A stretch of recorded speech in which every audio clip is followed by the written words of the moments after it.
A strange case finds its way to Baker Street tonight, not through a letter, not through a visitor, but through a whisper carried from the local cafe.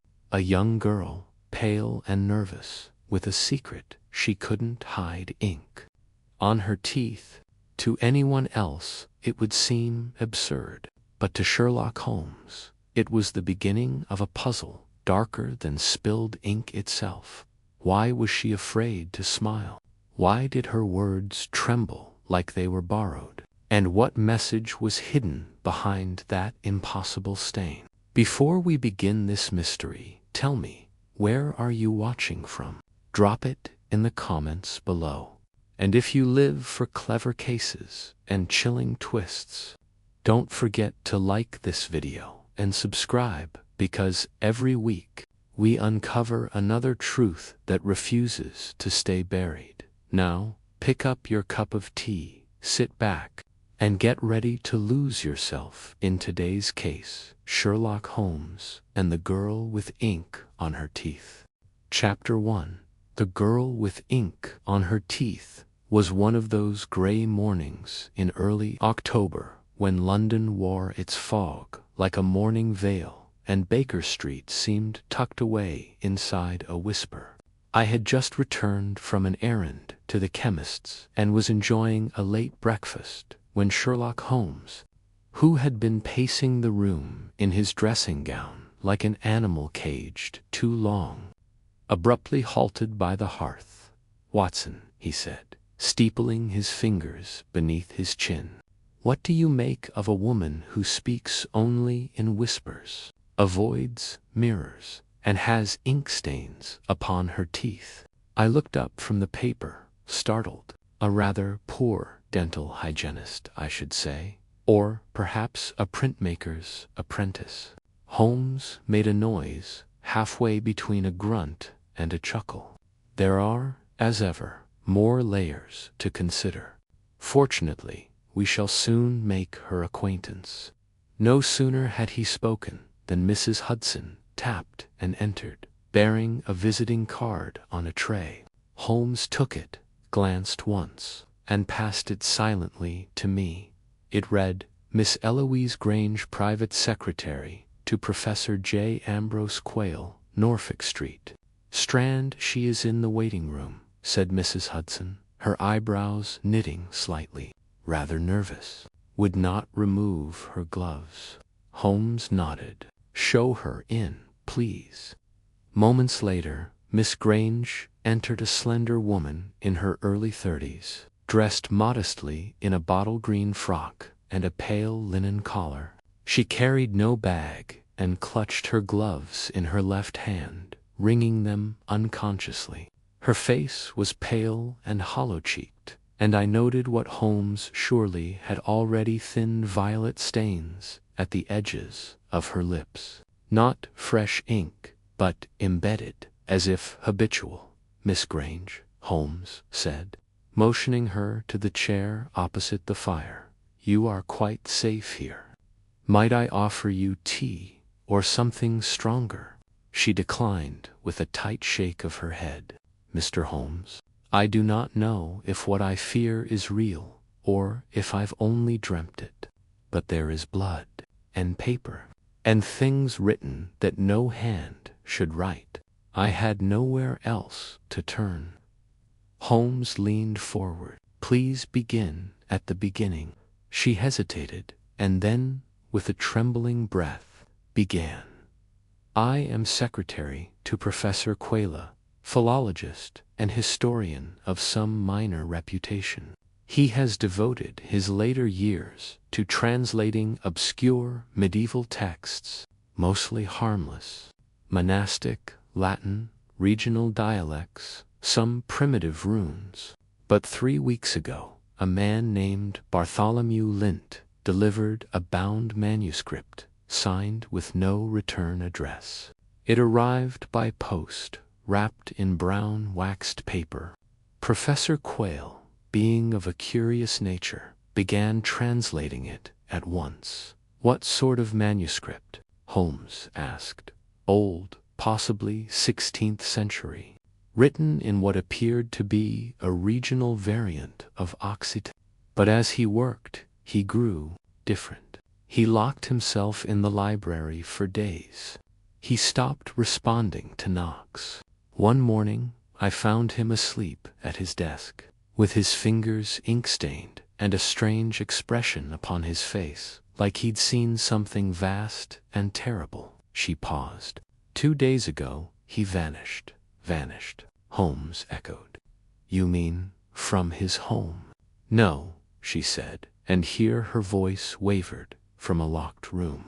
The windows were barred, and I had the only key. The door was bolted from the inside. Holmes' eyes narrowed, but he said nothing. I broke in with the housekeeper. There was no one there, only the manuscript on the desk, open to a page half translated. It said, "He who reads aloud the ink of shadows will walk behind the mirror where no soul dare follow." I stiffened. That's utter nonsense. Holmes, however, did not smile. I thought the same, Miss Grange murmured. Until this morning. I found this from her coat pocket. She produced a scrap of paper. On it was written, in a spidery, hurried hand, "The ink lives." I tasted it in my dreams. There are doors in language. Do not speak them. AQ. I looked to Holmes, who was now wholly still. And the ink? He asked. I spilled some on my hand last night, she said faintly. When I woke this morning, it was gone, absorbed. My tongue was black when I brushed my teeth. I haven't written anything since. I'm afraid I might. There was silence in the room. Only the ticking of the mantelpiece clock seemed alive. Holmes stood, walked to the window, and looked out upon the thickening fog. Miss Grange, he said quietly, you've brought us an impossible tale. And yet I believe you speak the truth as you know it. She nodded, desperate. You said the manuscript remains in the study. Yes, no one has touched it since. Holmes turned to me. Watson, we depart for Norfolk Street within the hour. And if the ink truly is, I began, faltering. We shall read no words, he said grimly. Only examine the spaces between them. As Miss Grange sat weeping into her gloves, Holmes was already at his desk, preparing his kit, a vanishing from a locked room, ink that stained the soul, a manuscript with no name. The game, it seemed, was already afoot. Chapter 2, Norfolk Street, Shadows. The hansom cab rocked gently as it rattled through the fog-bound streets toward Norfolk Street.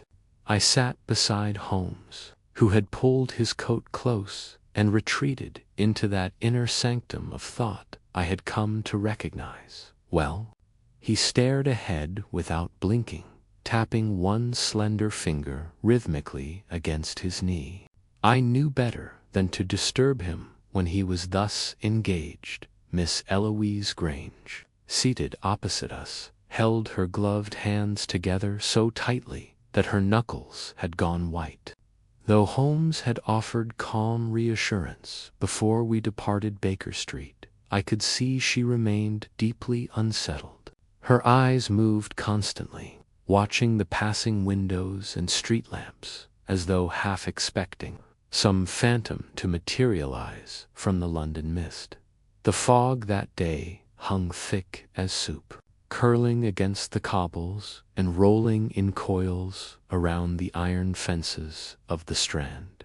By the time we reached Professor Quayle's residence, an aging Georgian townhouse pressed between a tobacconist and a solicitor's office, it felt as if we had left the world of the living and entered some quieter, more ancient one. The housekeeper, a pinched woman named Mrs. Larrabee, met us at the door with pursed lips and narrowed eyes.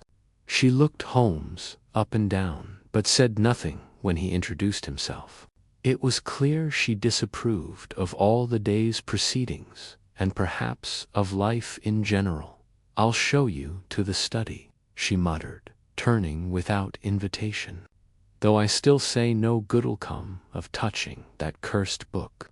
Holmes glanced back at me, one eyebrow raised. "Cursed books, Watson. How delightfully Victorian." The hallway we entered was dim, the wallpaper curling at the edges, the gas sconces left unlit. A thick runner muffled our steps as we were led to a heavy oaken door at the rear of the house. Mrs. Larrabee produced a long brass key and handed it to Miss Grange without a word. "The bolt," Miss Grange whispered, pointing, "still latched, just as we found it." Indeed, the interior bolt had been slid shut from within.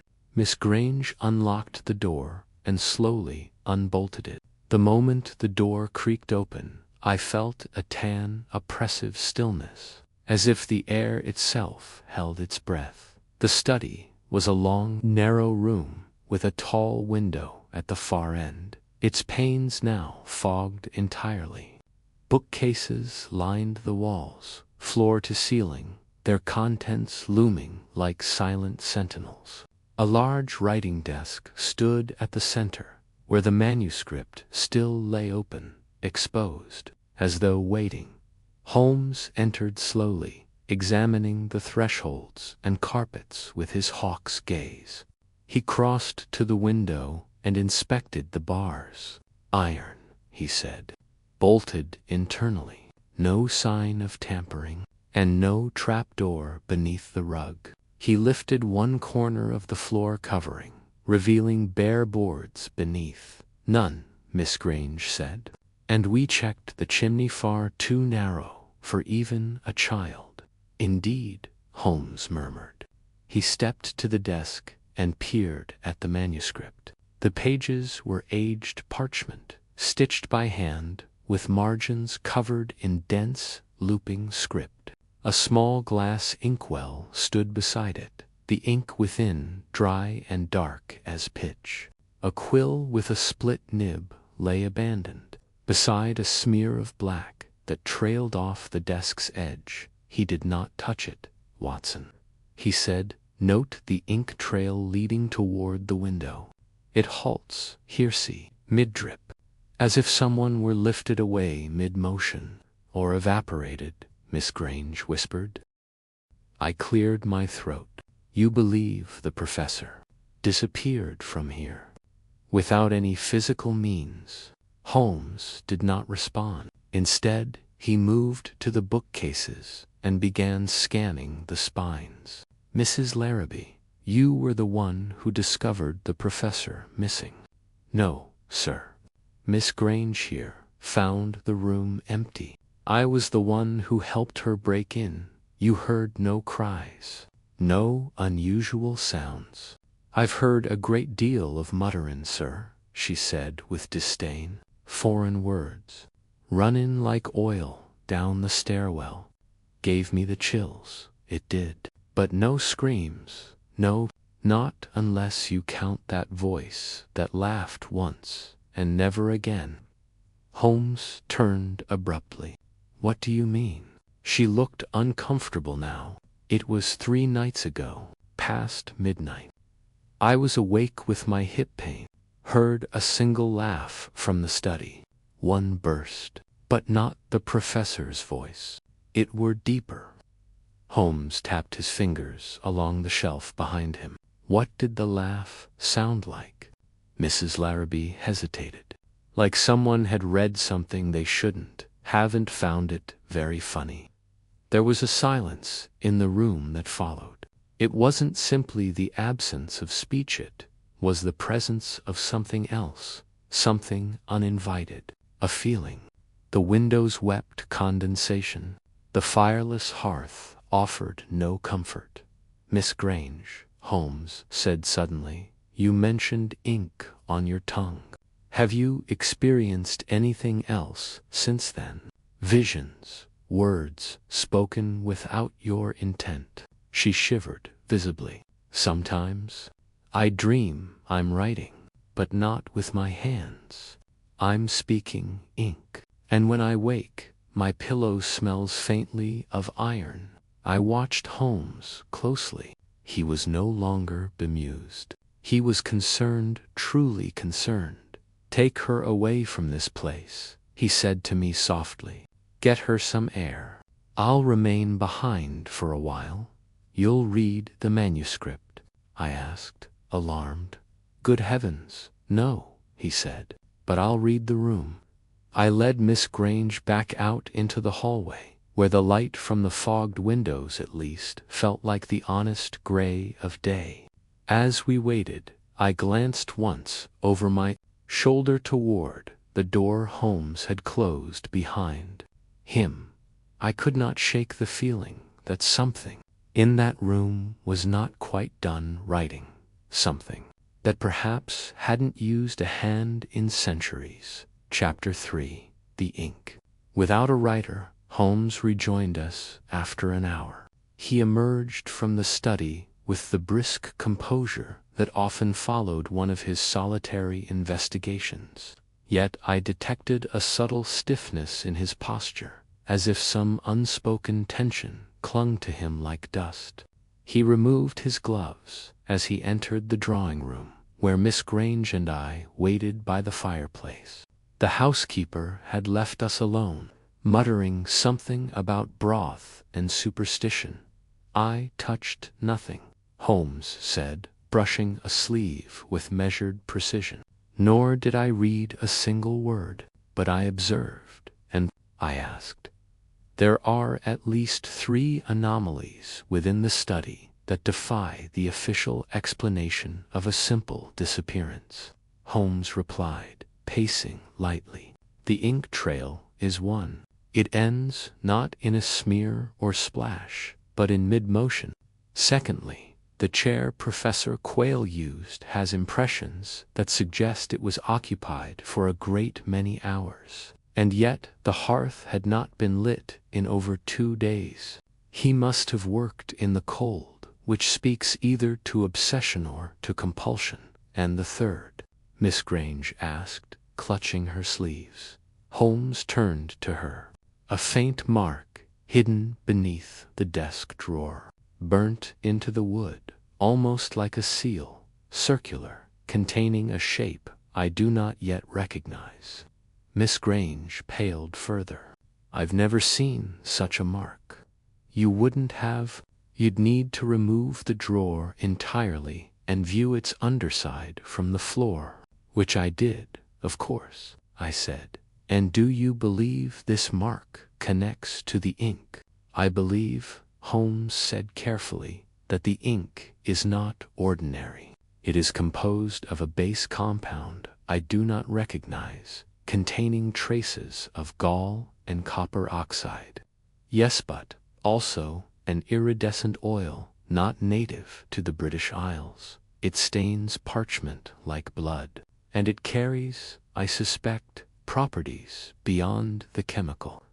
"You mean to say," I began. Holmes paused, looking down at his fingertips. "No, but I suspect it remembers." Before I could press him further, we were interrupted by a sharp knock at the front door. Mrs. Larrabee reappeared, frowning, and shuffled down the hall. Moments later, she returned with a gaunt man in spectacles and a velvet coat, his face drawn tight with both authority and disdain.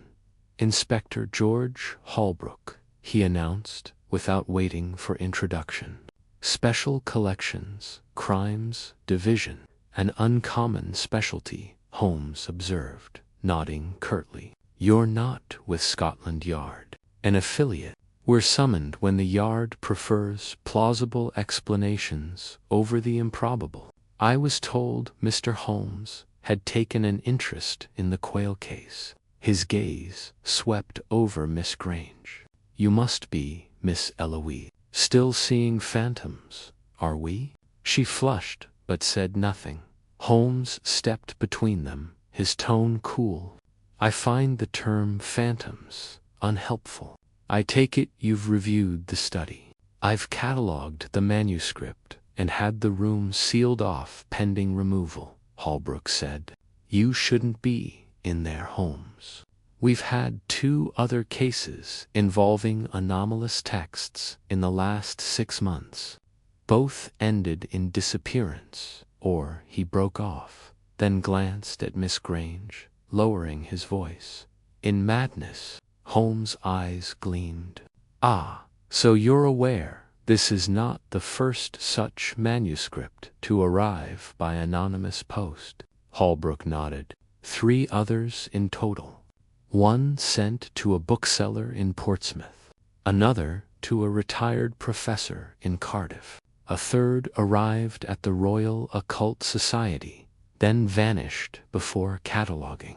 All were unsigned. All were written in indecipherable dialects of known languages, and all were inked with the same telltale substance. And the recipients? I asked. 2 vanished, Holbrook said bluntly. 1 took his own life after trying to destroy the text, claimed he could still hear the ink whispering even as it burned. Miss Grange gasped and turned her face away. Holmes folded his arms. And do you, Inspector, have a theory? Yes, these are deliberate fabrications, cursed manuscripts, designed to spread hysteria among the intellectually susceptible, a fashionable conclusion, Holmes said dryly, though it does little to explain the locked room. That may have been staged, Holbrook replied, or simply misunderstood. People see what they fear. Holmes smiled thinly, then turned back to me. Watson, you recall the footprint beside the desk, of course. Bare and smudged in ink. Only 1 print, Holmes said, no matching companion. And more curious, still it faced the desk, not away from it, as though someone approached but never left. Holbrook snorted. You're chasing ghosts, Holmes. Hardly, Holmes said. Ghosts leave no residue, but ink does. He turned again to Miss Grange. May I ask, did Professor Quayle keep any correspondence from the man who sent the manuscript? She shook her head. Only a slip of paper came with it. No note, just 1 word. Taffines. Holmes' eyes flashed. Taffins. Yes, that is not Occitan, Holmes said, voice low. That is Egyptian. The Greek rendering of the city of Topenhes where Jeremiah was taken in exile, a city associated with hidden writings and forbidden tongues.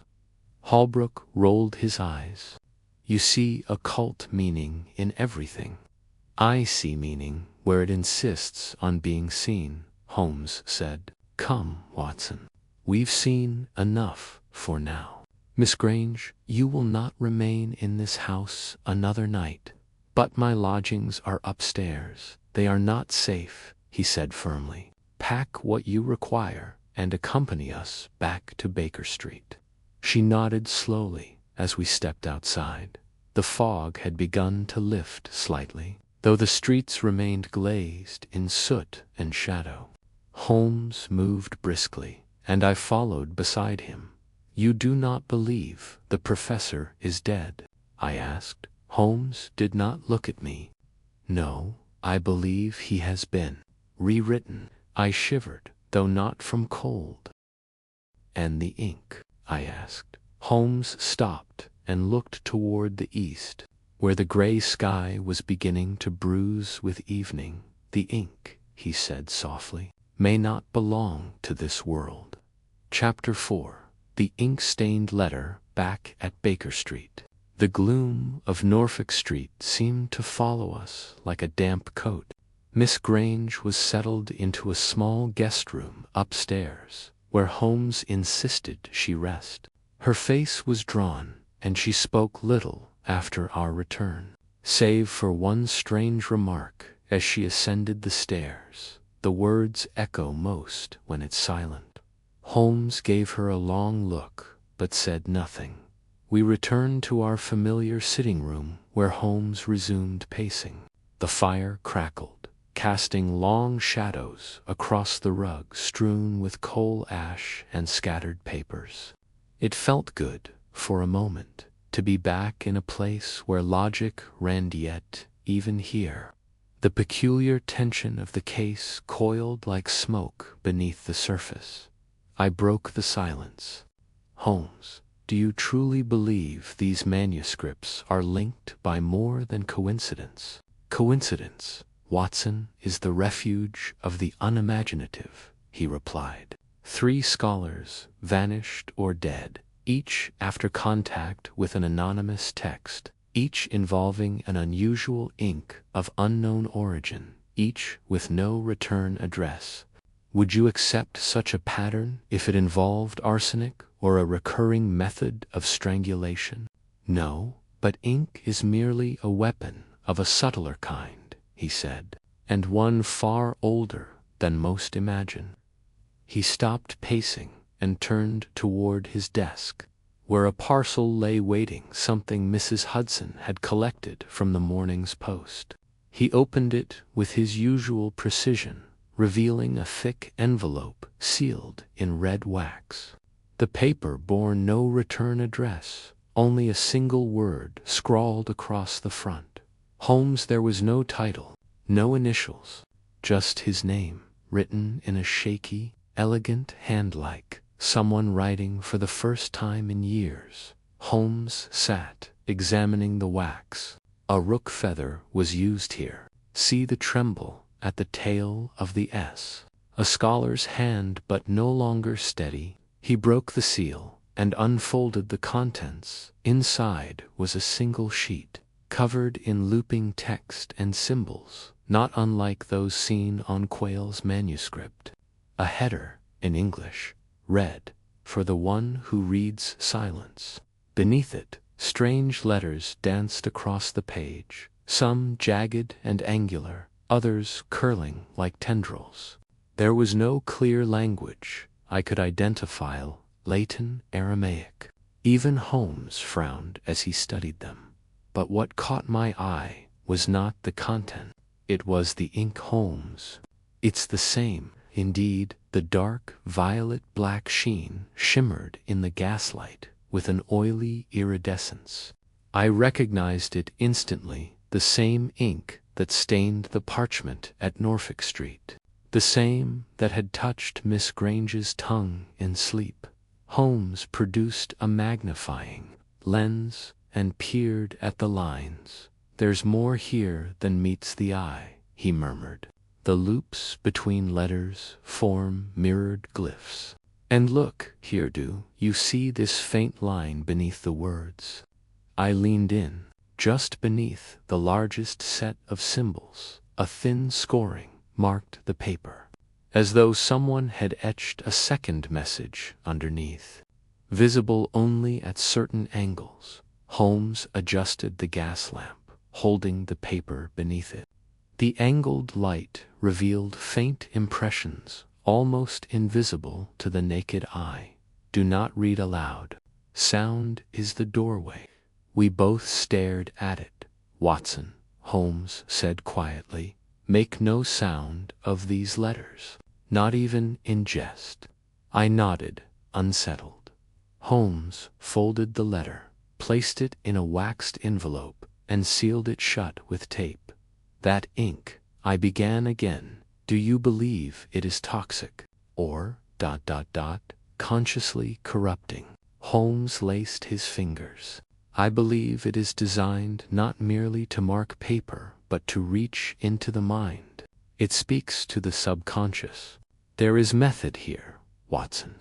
This is not the work of an unwell individual. It is a systema delivery, replication, and conversion system." "Conversion of thought," Holmes said. "Of belief. Possibly of identity." He paused. "And it is no accident this arrived today. Someone knows I am involved." I sat back in the chair, feeling the weight of it all. "You believe we're being challenged?" Holmes' eyes flicked up. No, Watson. We're being invited. He rose then, suddenly energized, and strode to the shelf behind his desk, where he kept his collection of rare volumes works on ancient writing systems, cryptography, and obscure languages. He pulled down 3 books and began flipping through them, muttering under his breath. I let him work, and instead glanced toward the darkened window. A chill had set in, and for the first time in days, I longed for the simplicity of a locked murder weapon or a stolen pearl. There was something unclean about this case, not merely criminal, but unnatural. Holmes broke the silence. The symbols on the letter appear in an ancient Syrian script palmyrene. It's been fused with early Greek and what appears to be Berber idiom. Someone is constructing language like an architect builds a trap. For what purpose? That, he said, eyes bright, we shall discover soon. But not alone. He walked briskly to the corner of the room and retrieved his violin. It was Holmes' peculiar way of summoning clarity. His fingers coaxed from the strings something deeper than mere melody. As he played, I saw the furrow in his brow smooth ever so slightly. Then, after a few minutes, he stopped and turned to me. Tomorrow we visit the British Museum. Someone there knows more about the name Taffins than they have let on, and I intend to learn why Professor Quayle was chosen. I looked toward the hallway where Miss Grange slept behind a closed door. And what of her? I asked. Holmes' expression darkened. She's already heard the ink, Watson.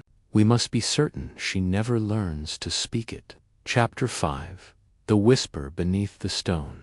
The British Museum rose out of the fog like a cathedral to forgotten tongues. Its pillars, aged in gray, loomed against the morning drizzle as we stepped from our cab into Great Russell Street. Holmes, his coat flaring slightly in the wind, looked more like a scholar than a detective. Today his collar turned high, his step purposeful, his eyes already scanning the grand facade with a quiet intensity.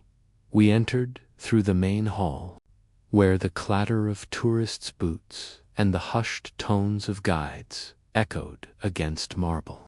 But Holmes had no interest in Egyptian mummies or Greek marbles. He led me astray toward the rear, past Assyrian lamassu and Mesopotamian tablets, to a small wing tucked behind the Babylonian Rumsa section few visitors explored. The Department of Manuscripts, he murmured, where knowledge sleeps in tongues too brittle for daylight. We were greeted by a thin, wiry man named Mr. Felix Ward. His spectacles were smudged with dust, and his fingers bore the permanent ink stains of someone who had handled ancient texts most of his adult life. When Holmes introduced himself, Mr. Ward blinked twice, then extended a tremulous hand. I've read your monograph on the cipher of the Vonnet letters, he said. Brilliant work, brilliant. Holmes offered a polite smile. My thanks. But I come today not as a cryptographer, but as a man haunted by a word. Ward's brow furrowed. Indeed. Holmes leaned in. Taffins, the name, silenced the room. Even the distant creak of a display case seemed to pause. Ward looked around, then motioned us into a narrow study room lined with cabinets. He shut the door and lowered his voice. That word is not used lightly, he said. It predates even some of our older Judeo-Christian texts. A Hellenized rendering of Topanhes, as you surely know, but the variant spelling Tophanes is associated with only one source. And what source is that? I asked. Ward hesitated. A set of disputed fragments found near Lake Mareotis in Egypt, recovered by an independent dig in the 1840s. The papers were charred, brittle and utterly unique.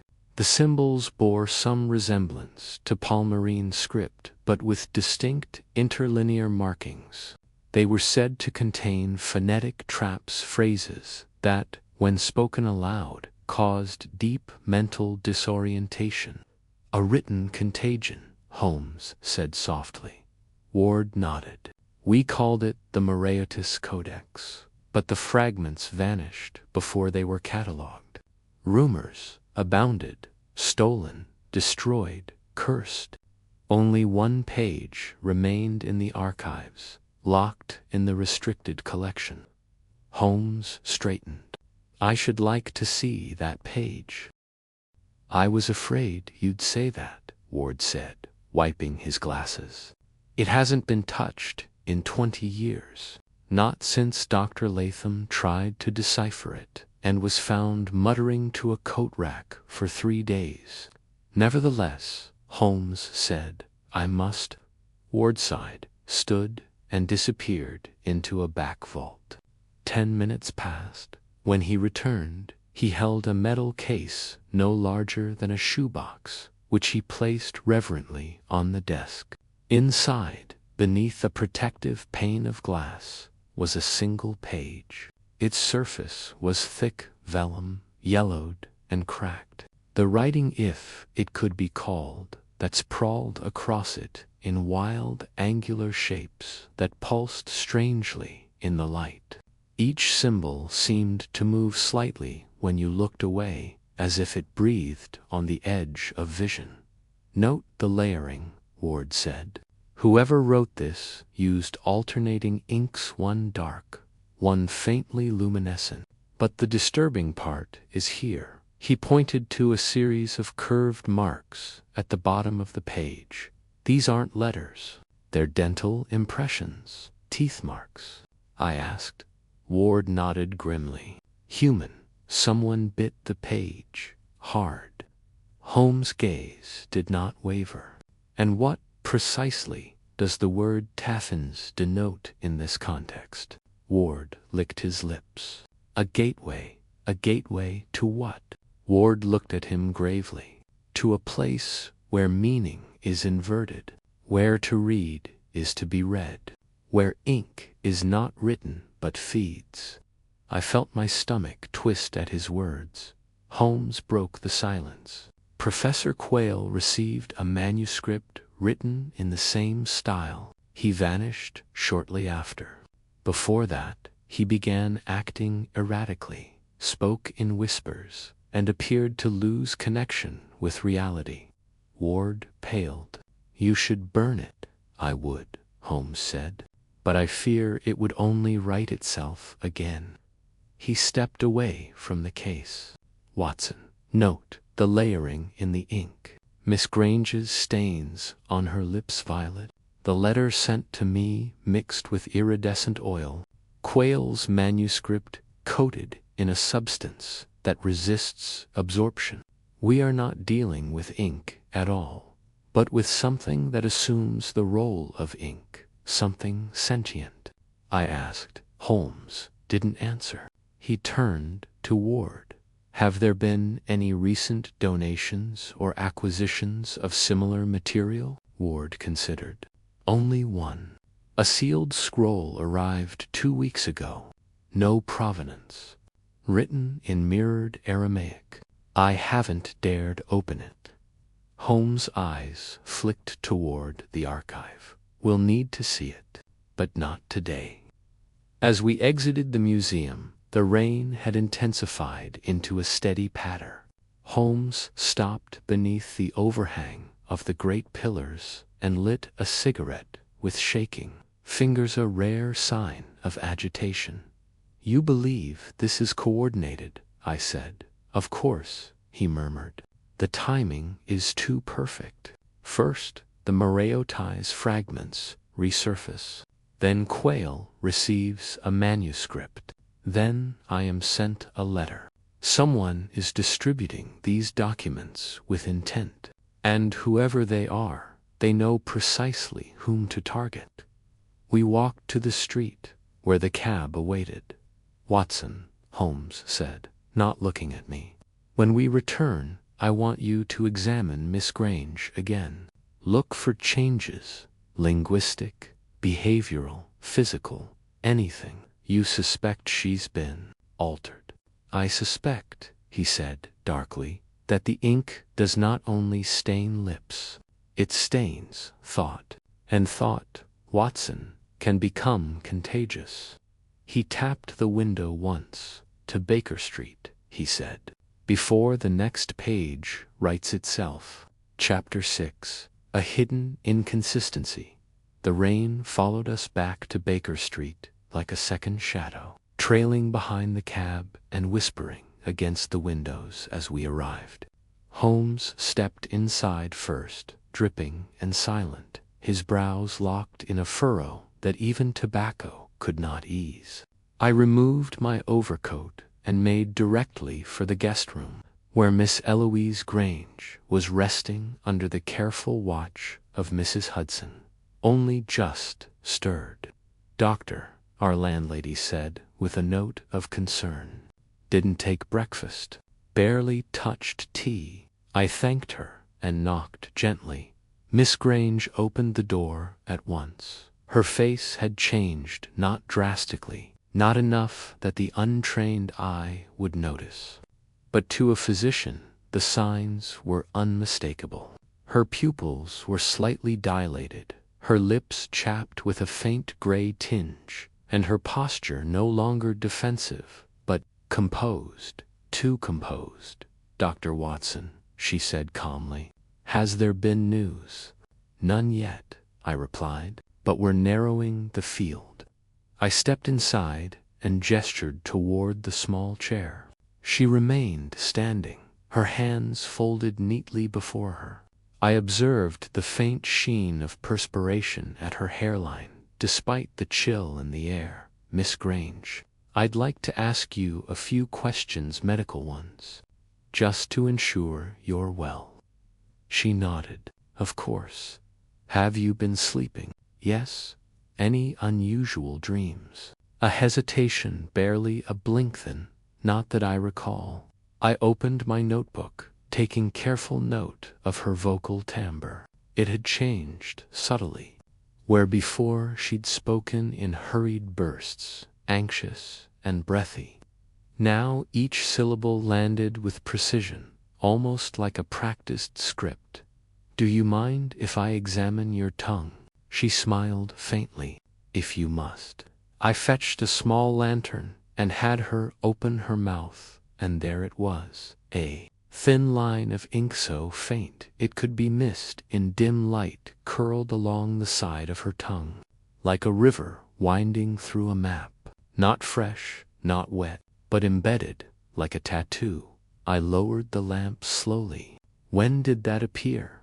"I'm not sure," she said, then paused.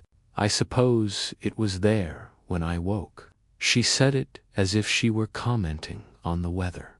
I stood, walked back into the sitting room, and found Holmes staring out the window, his violin silent at his side. "She's changed," I said, without turning. He replied, "I know. She's calm, controlled. It's not natural. There's ink on her tongue again this time, forming a pattern." Holmes finally turned. "What pattern?" "Something serpentine, winding, almost like a script in itself." He didn't speak for a moment, then crossed to the writing desk. "Watson, do you remember the letter I received? The one with the mirrored glyphs?" "Of course." He opened a drawer and pulled it out, laying it beside a fresh sheet. "Last night, while you slept, I attempted to replicate the letter's structure without reproducing its content.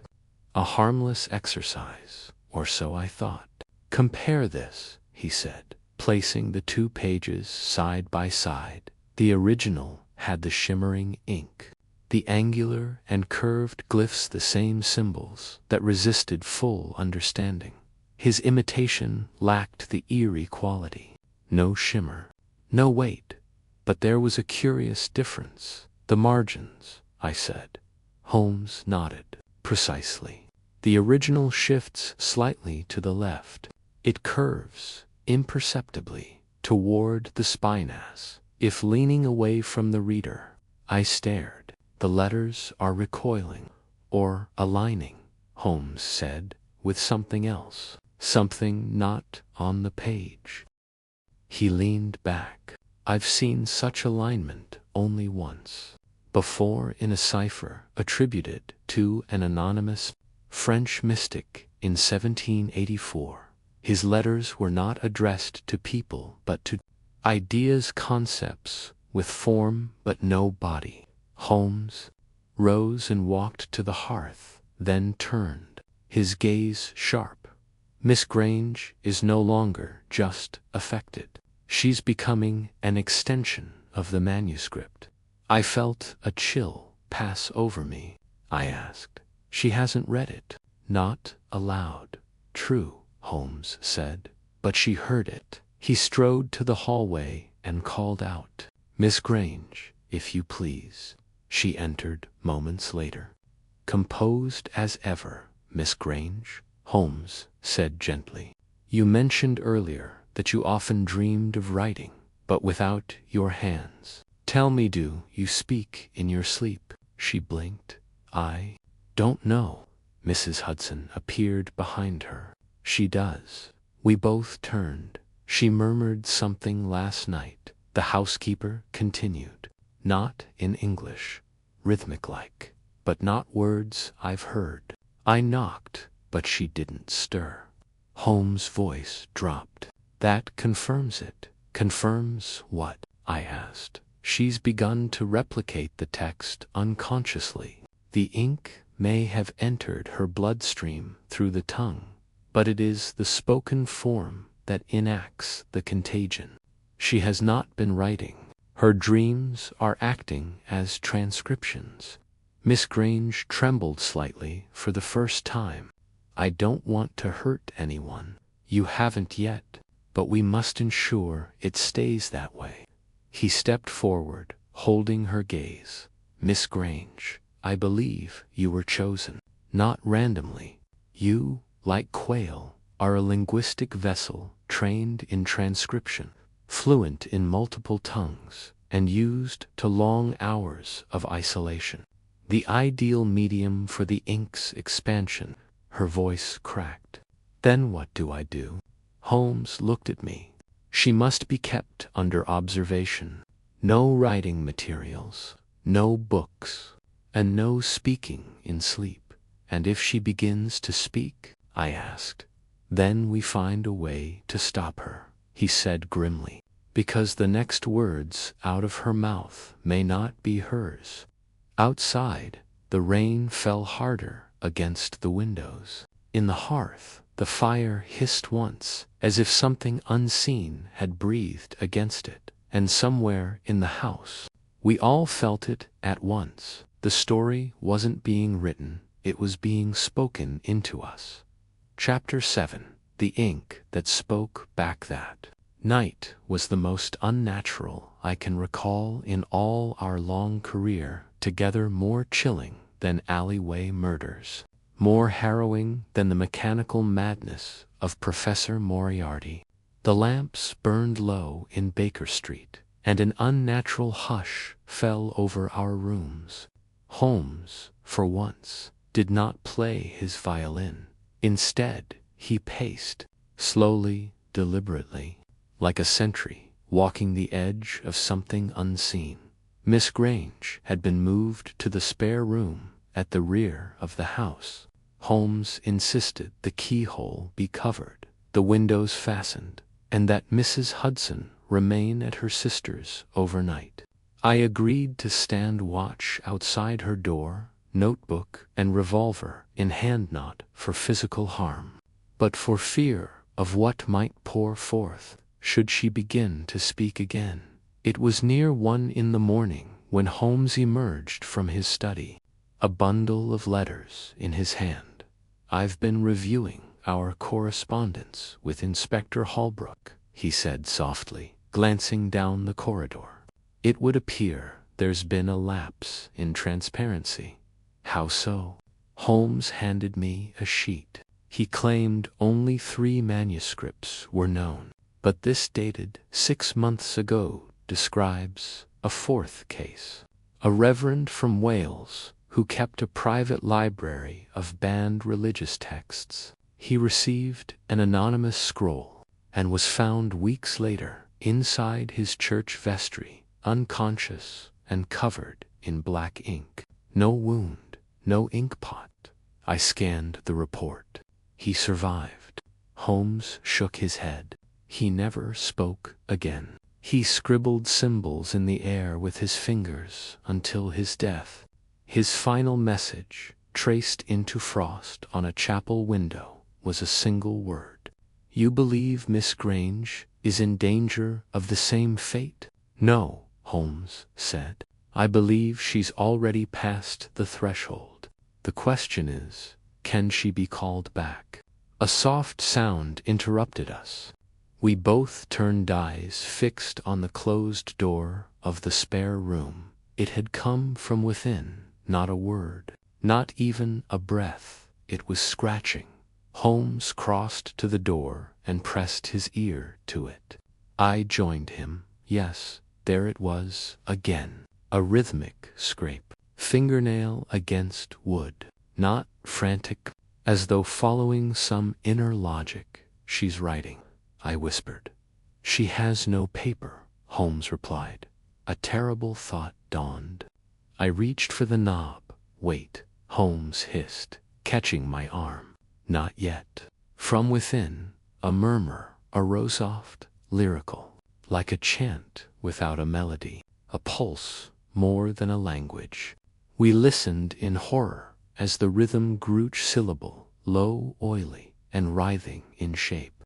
I could not understand the words, and yet they pressed against my skull like hot iron. Then silence. Holmes turned the handle. The door creaked open. Miss Grange stood at the far corner of the room, her back to us, her fingertips blackened. The lamps within had guttered to shadow. The floorboards beneath her were etched with smeared marks, as though she'd written across them with her hands. "Miss Grange," Holmes called gently. She turned slowly. Her eyes were open but unseeing. Her mouth hung ajar. The ink was on her teeth again. But more than that, her lips moved, ever so slightly. Tiny, silent motions. As though she were rehearsing. Holmes stepped forward. "Miss Grange, do you know where you are?" She blinked, then, slowly, her gaze focused and the terror returned. I didn't mean to," she gasped. "It wasn't me." Holmes reached for her hands. "What were you writing?" "I don't know," she whispered. "I only dreamed I was speaking. When I woke, I was full of words. I could feel them climbing into my throat. I had to let them out." Holmes scanned the markings on the floor. "They're incomplete," he murmured. "Fractured syntax. It hasn't fully taken root." I stepped beside him. "What is it?" He pointed to the curve of symbols near her feet. "This sequence. It matches one from the Mariotis page, but inverted. She's begun to reflect the language instead of mimic it. That's how it grows. Then we stop it. We burn these symbols. Clean the ink. Start fresh." Holmes shook his head. "No. We need to understand what she's channeling. Until we do, destroying the message may only provoke its source." At this, Miss Grange shivered violently. "There's something behind the words," she whispered. "It watches through them." Holmes looked at her sharply. "What do you mean?" "I saw it when I was dreaming. A shape in the dark, made of ink, but standing like a man. It had no face, but its mouth was wide, filled with voices. And it said—" She stopped, clutching her head. "What did it say, Miss Grange?" She looked up, eyes wide. "It said I was a page Holmes and I stood in silence. Then, without a word, he moved toward the hearth. He took a poker and drew a line through the floorboards, scraping through the ink smears. Breaking their forms, the air shifted. The room lightened, just perceptibly. Miss Grange exhaled with a sob, falling to her knees. Holmes turned to me. "We're out of time," he said. "Someone or something is using these manuscripts to spread a language that rewrites identity, not metaphorically literally, and the purpose. I suspect," he said gravely, "that it is trying to speak itself into the world." The next morning, Holmes sent a telegram to Inspector Holbrook. "Suspect larger pattern. Source may be deliberate. Tracking distributor. Send list of all recipients. Urgent -S.H. As the telegram boy vanished into the rain, Holmes looked once more at the scorched marks in the hearth. "It's not what's written that we fear, Watson," he said. "It's who's writing us." Chapter 8. Holmes tests a theory. The following morning dawned slate-gray and windswept, with sheets of rain slapping against the windows of Baker Street like desperate fingers. I awoke to find Holmes already at work. His sleeves were rolled, his brow furrowed, and he stood over the breakfast table, which he had converted into a working station of sorts lined with parchment, samples of ink, and 3 small crystal bottles, each containing a different viscous fluid. "Watson," he said, without turning, "you recall my experiments in linguistic contagion theory." I rubbed my eyes. "From the Baltic code cases, the cipher that induced stammering in those who attempted to break it." "Precisely. But those were psychological echoes resonant. What we face now, I believe, is active semantic replication." I blinked. "Holmes, are you suggesting the ink thinks?" "No, but it behaves as if it does, which is more dangerous still." He gestured to the bottles. "Overnight, I obtained samples from 3 sources: Quayle's manuscript, the anonymous letter delivered to me, and the remnants Miss Grange unwittingly etched into the floorboards. Note the difference." I leaned in. Each liquid shimmered differently. The Quayle ink was thick and matte. The letter's ink glistened with a strange bluish undertone. The floorboard ink, when swirled, gave the unnerving illusion of spiraling in both directions at once. "This one," Holmes said, pointing to the last, "was shaped by her voice alone. It's the most unstable and the most revealing." He reached for a prepared slide and placed it beneath a microscope on the table. "I've diluted each with distilled water and suspended them under glass. Observe." I peered into the lens beneath the scope. I saw motion, not mere swirling but organization. Tiny glyph-like forms pulsed in rhythmic cadence, rotating along the same invisible axis.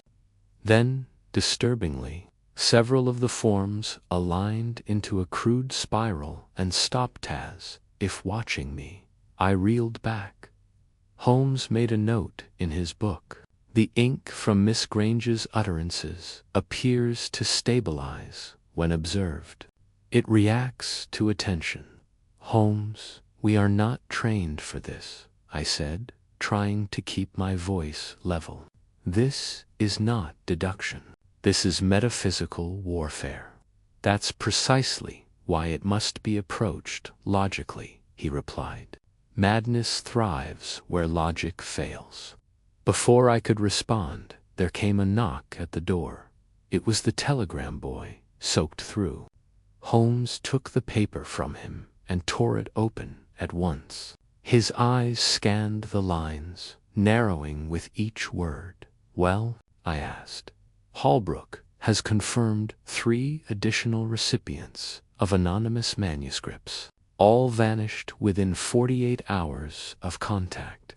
But one name stands out. He handed the telegram to me, 5th recipient identified. Edwin Ormond, retired antiquarian, Shoreditch. Manuscript received 3 days ago. No response to inquiry. May be missing. Shoreditch, I murmured. That's close. Holmes was already donning his coat.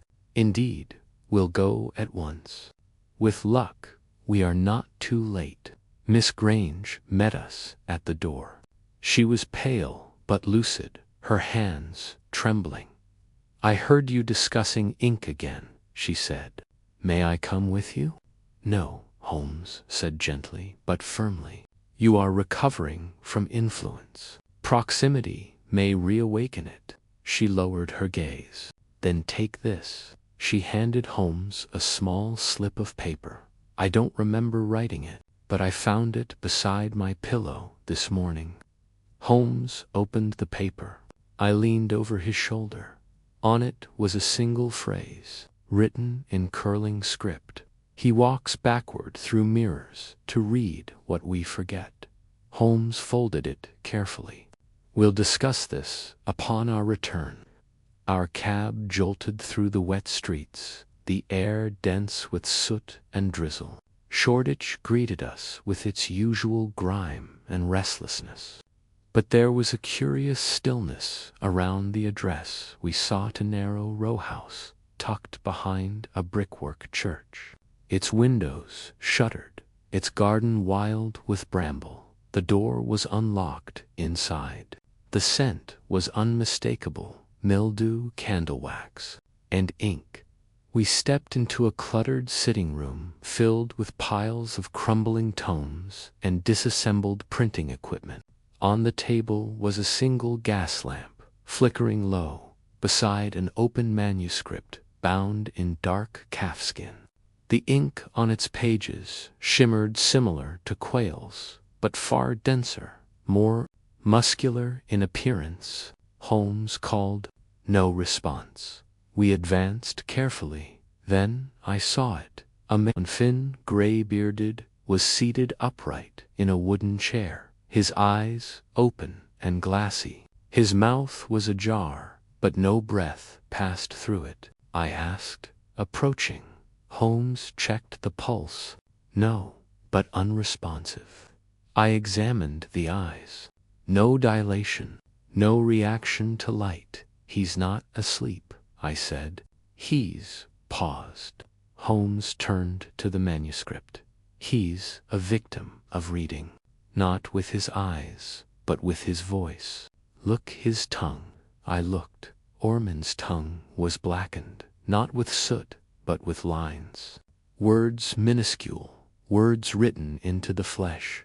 Holmes leaned close. He has become the page. We stood in silence. Then Holmes removed a match, struck it, and without ceremony, dropped it into the manuscript. It caught at once, curling inwards, like something trying to flee its own ending. Ormond blinked. Back, he rasped, weakly. It went back. Holmes steadied him.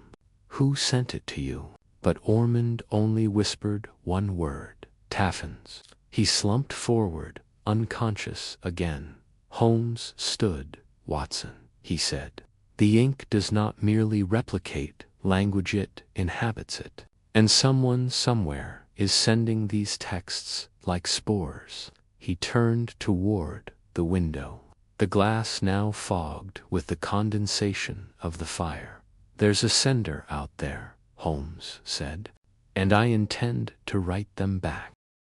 Chapter 9. A second attempt. We returned to Baker Street just past dusk, our boots soaked and our minds heavy with the image of Edwin Ormond, his tongue scrawled with foreign letters, his mind caught mid-thought, like a needle skipping over a broken groove. Holmes had said little during the journey back, but his silence was not idleness. I knew it well.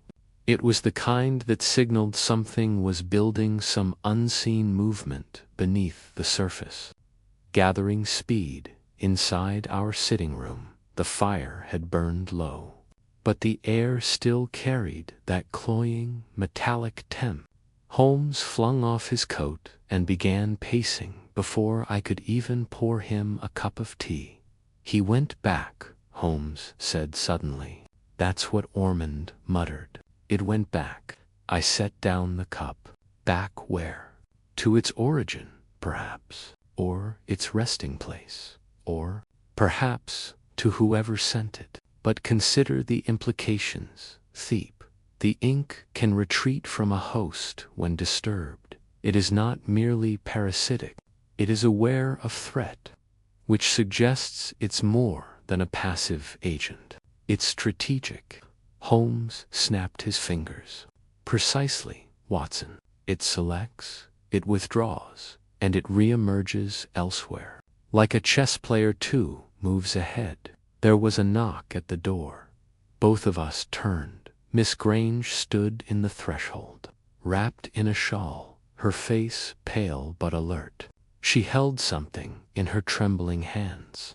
"I heard a sound," she said quietly, "while you were away." Holmes crossed to her. "What kind of sound?" "Not speech," she whispered. "More like the echo of a pen, writing, scratching." But there was no one in the room.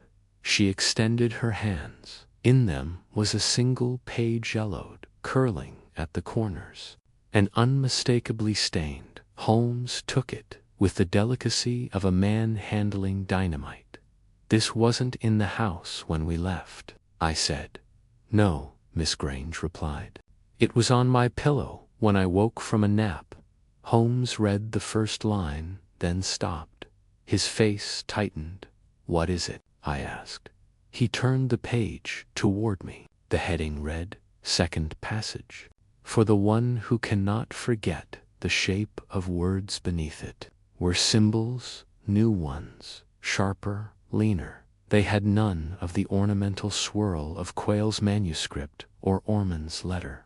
These were cuts, not curved slashes that stabbed the page like surgical incisions.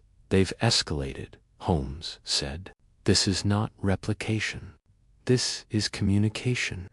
"Then someone's watching us," I said, double quotes. "Yes. And more than watching, they're responding." Holmes sat and withdrew a notebook from his desk. With quick strokes, he began sketching out the patterns from the new page, comparing them to earlier glyphs. After a few moments, he stopped. "Watson, look at this grouping. The same 4 figures appear in 3 places: Quayle's text, Ormond's tongue, and now here. And they form a sequence not of letters, but of actions.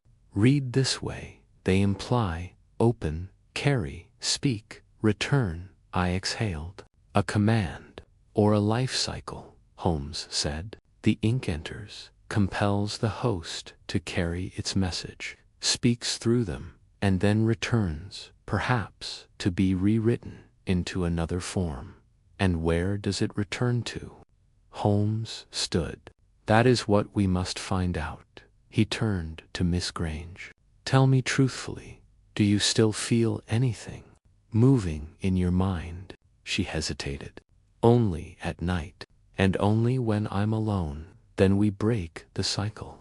If this entity writes into the mind when it is most vulnerable, we must confront it while awake. Watson, tonight we do not sleep." That evening passed slowly. We kept the lamps lit in every room, denied Miss Grange even a moment's solitude, and took turns reading aloud from deliberately meaningless texts, nursery rhymes, field journals, the shipping news, anything devoid of metaphor or ambiguity. At 3 o'clock in the morning, Holmes abruptly rose and turned to me. "I'm going to write back." I nearly dropped my teacup. "What?" "We've been passive long enough," he said. "It sends messages. It speaks in constructed silence. Very well. I shall reply in the language it least expects, reason. He fetched a fresh page and uncapped his pen. What are you writing? I asked. He began, speaking aloud with each word to the sender. You are observed. You are named. We resist your form. We deny your grammar. Return to silence, or be translated into air. He signed it, not as Sherlock Holmes, but simply with a symbol, a cross within a square. Then he folded the paper, placed it on the windowsill, and waited. We said nothing for nearly an hour. Then the lamp flickered, and the ink began to move. The message Holmes had written his logical rebuttal was bleeding. The black script distorted, as if something had reached up through the paper and smeared it from below. The signature mark dissolved first. Then the words, "We deny your grammar," began to twist, curling into spirals and rearranging into symbols. Holmes said nothing, but he was smiling. "Watson," he murmured, "we have its attention." A gust of wind rushed down the flue and extinguished the lamp in a single breath in the sudden darkness. Miss Grange whispered from the chair beside us. Her voice was not her own. "The letter is not the message." We froze. Her eyes rolled back. Then she collapsed forward, unconscious. Holmes knelt beside her at once. "She's not gone," he said, "but it's trying again." He turned to me, his face stern with resolve. "It's made a second attempt. Now we make our first move." Chapter 10. The house where ink sleeps. The sun rose weakly over Baker Street. Its light filtered through a haze the color of old paper. Holmes and I had not slept. Miss Grange remained unconscious on the settee, her breathing slow but steady, her expression strangely placid as though she dreamed not of nightmares, but of completion. The transformed words on Holmes' reply still stained the windowsill, now brittle and cracked, as though the paper had aged a decade overnight. "She spoke," I said quietly, "but it wasn't her." Holmes nodded, sitting opposite her, fingers steepled beneath his chin. "And she said something significant. The letter is not the message." I shook my head. "Then what is?" "Context," Holmes murmured. "Syntax, pattern, intention. Whatever is using the inket doesn't merely want to communicate. It wants to inhabit." A log in the hearth snapped sharply, as though in punctuation. At that moment, a knock came at the door. Not the brisk, businesslike rap of a client, nor the dull pounding of Lestrade's boots, but something softer, hesitant, cautious. Holmes rose and opened it. On the stoop stood a boy, perhaps 12, soaked to the skin and clutching a flat package wrapped in oilskin. He looked up, wide-eyed, and wordlessly extended the parcel. Holmes took it. "From whom?" The boy shrugged. "Didn't see. Gentleman in black coat. Gave me a shilling to deliver it straight to you. Said it was urgent." Holmes slipped him another coin and shut the door. He set the package on the table and stared at it for a long moment. "Watson," he said without turning, "you recall how this began with a delivery to Professor Quayle?" "Yes, and then to Orman, then to me, and now." He peeled back the oilskin. Inside was a black leather-bound folio. No writing on the cover, no clasp, just a faint, unidentifiable sense somewhere between cedarwood and copper. Holmes opened it carefully. The first page bore no glyphs, no inconly, a single phrase written in delicate script. "It is a map." We stared at it. "A map?" I asked. "Of what?" Holmes turned the page. What followed was a series of layered diagrams, circles within circles, each filled with nested symbols, like an architect's blueprint of a structure that could never exist. The shapes grew more complex with each turn, forming something like a sigil, or a place made of meaning.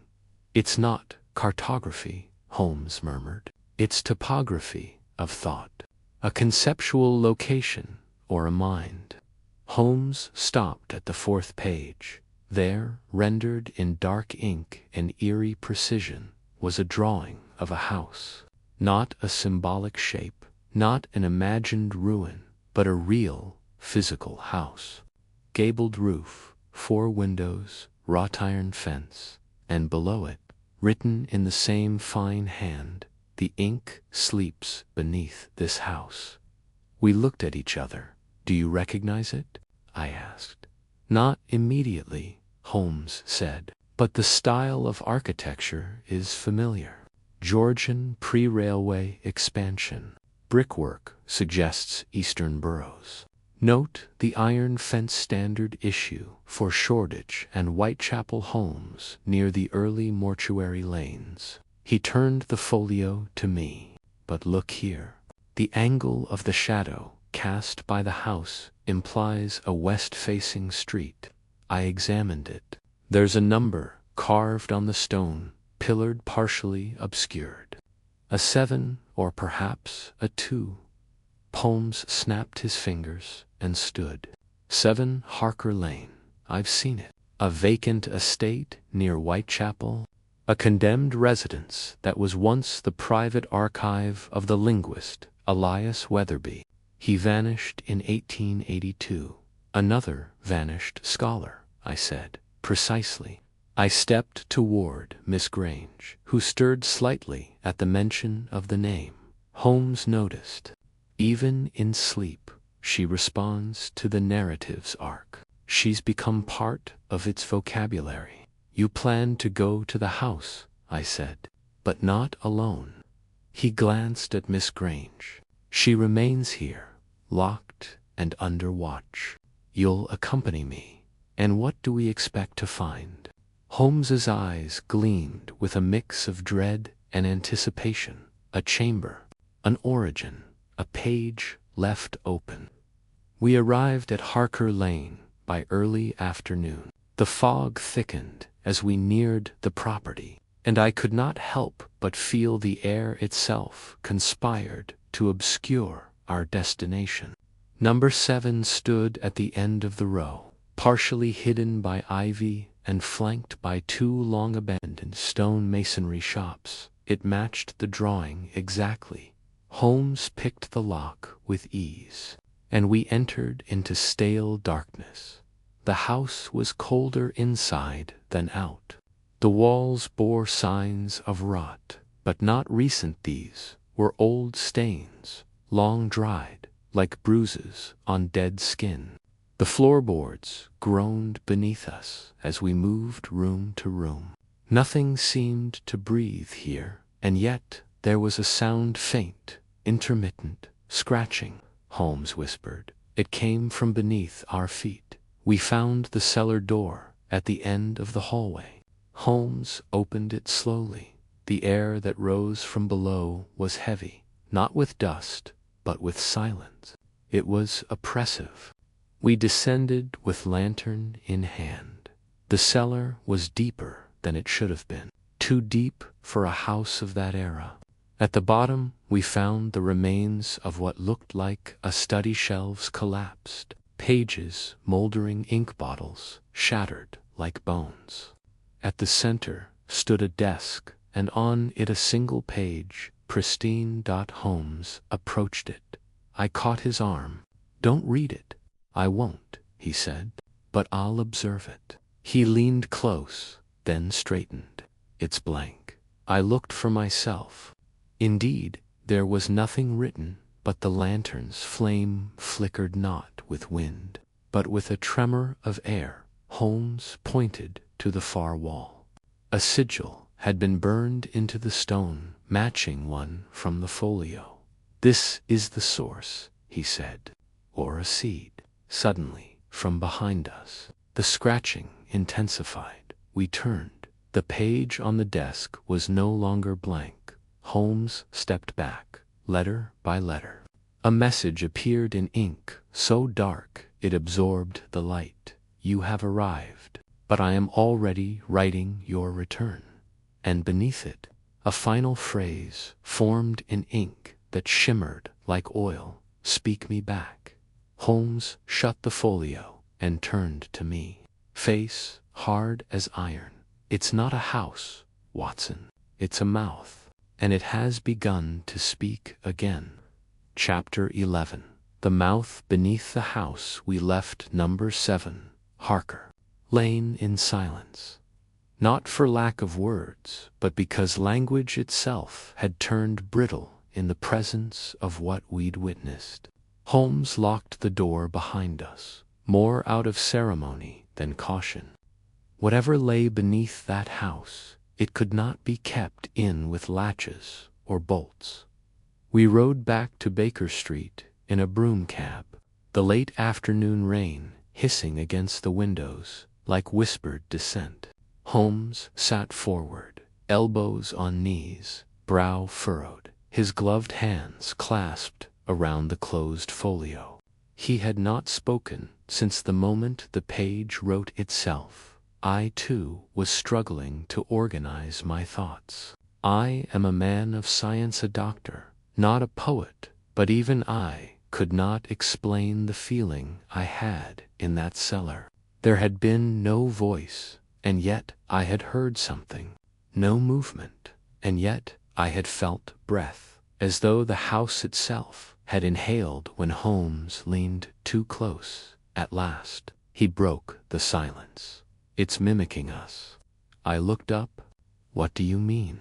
The entity or intelligence, or whatever agency, lies behind the ink. It's not only writing, Watson, it's adapting. It is observing how we respond. It now knows to shape its messages, not just through language, but through architecture, silence, and suggestion. He tapped the folio. This map was not merely a lurid, was a lesson. It brought us to its mouth to let us hear the shape of its intent. And what did we hear? I asked, though I dreaded the answer. Holmes's eyes were dark. Desire? We arrived at Baker Street shortly after 6. The lamps glowed warmly in the windows, but something felt wrong even before we stepped inside. The air was too still. The curtains had not moved, though a draft curled around my boots. Holmes pushed open the door with uncharacteristic caution. Mrs. Hudson, he called softly. No answer. I followed him into the sitting room. Man stopped. Miss Grange was no longer on the settee. The blanket she'd been wrapped in lay folded beside a cushion. A teacup sat half full on the table, and written on the window pane, in condensation that had not yet begun to fade, was a line of reversed script. The page has turned. Holmes crossed the room swiftly, kneeling by the hearth. A half-burned scrap of paper lay in the grate, still smoldering. He extracted it with the tongs and scanned the few surviving words. Let me finish the sentence. I promise not to write without you. She's been taken, I said hoarsely. Holmes shook his head. No, she went, willingly, or half-willingly. The ink had already claimed too much of her, enough that it could whisper back through her thoughts, perhaps through dreams. I sat heavily in the chair. Then where? Holmes was already at his desk, unfolding the folio again, this time laying it beside the charred remnant. Look, he said. This corner of the map here. I overlooked it before. A small sigil appeared in the lower right, almost invisible unless viewed from the side.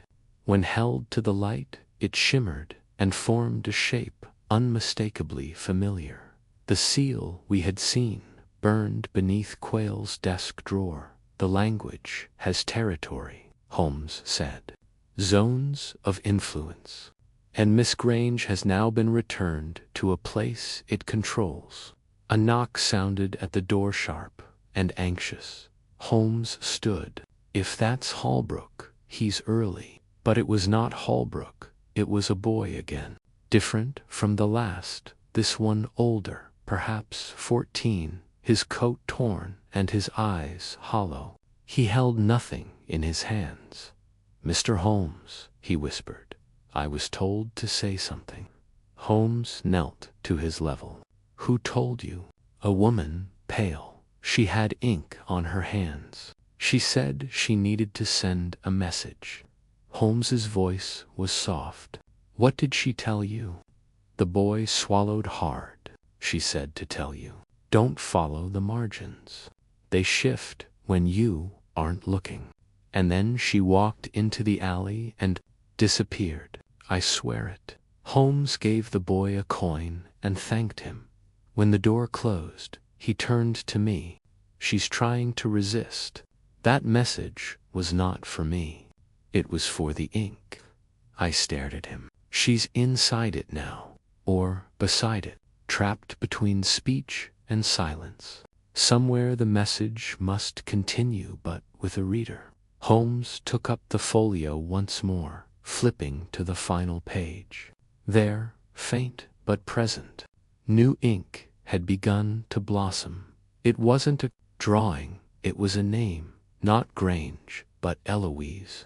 Inkstone, as though the script had overwritten her surname into something it could claim. She's becoming part of the story, Holmes said grimly. Not a character, but a page. A page that writes itself. I felt ill. Then how do we bring her back? Holmes stood. We speak into the silence.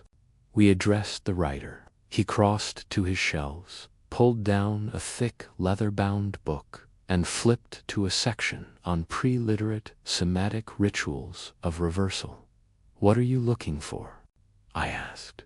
He stopped on a page, a way to interrupt the narrative. A forgotten verb, a phrase no ink can absorb. He snapped the book shut. Tomorrow, he said, we return to Harker Lane, but this time we speak not to the page.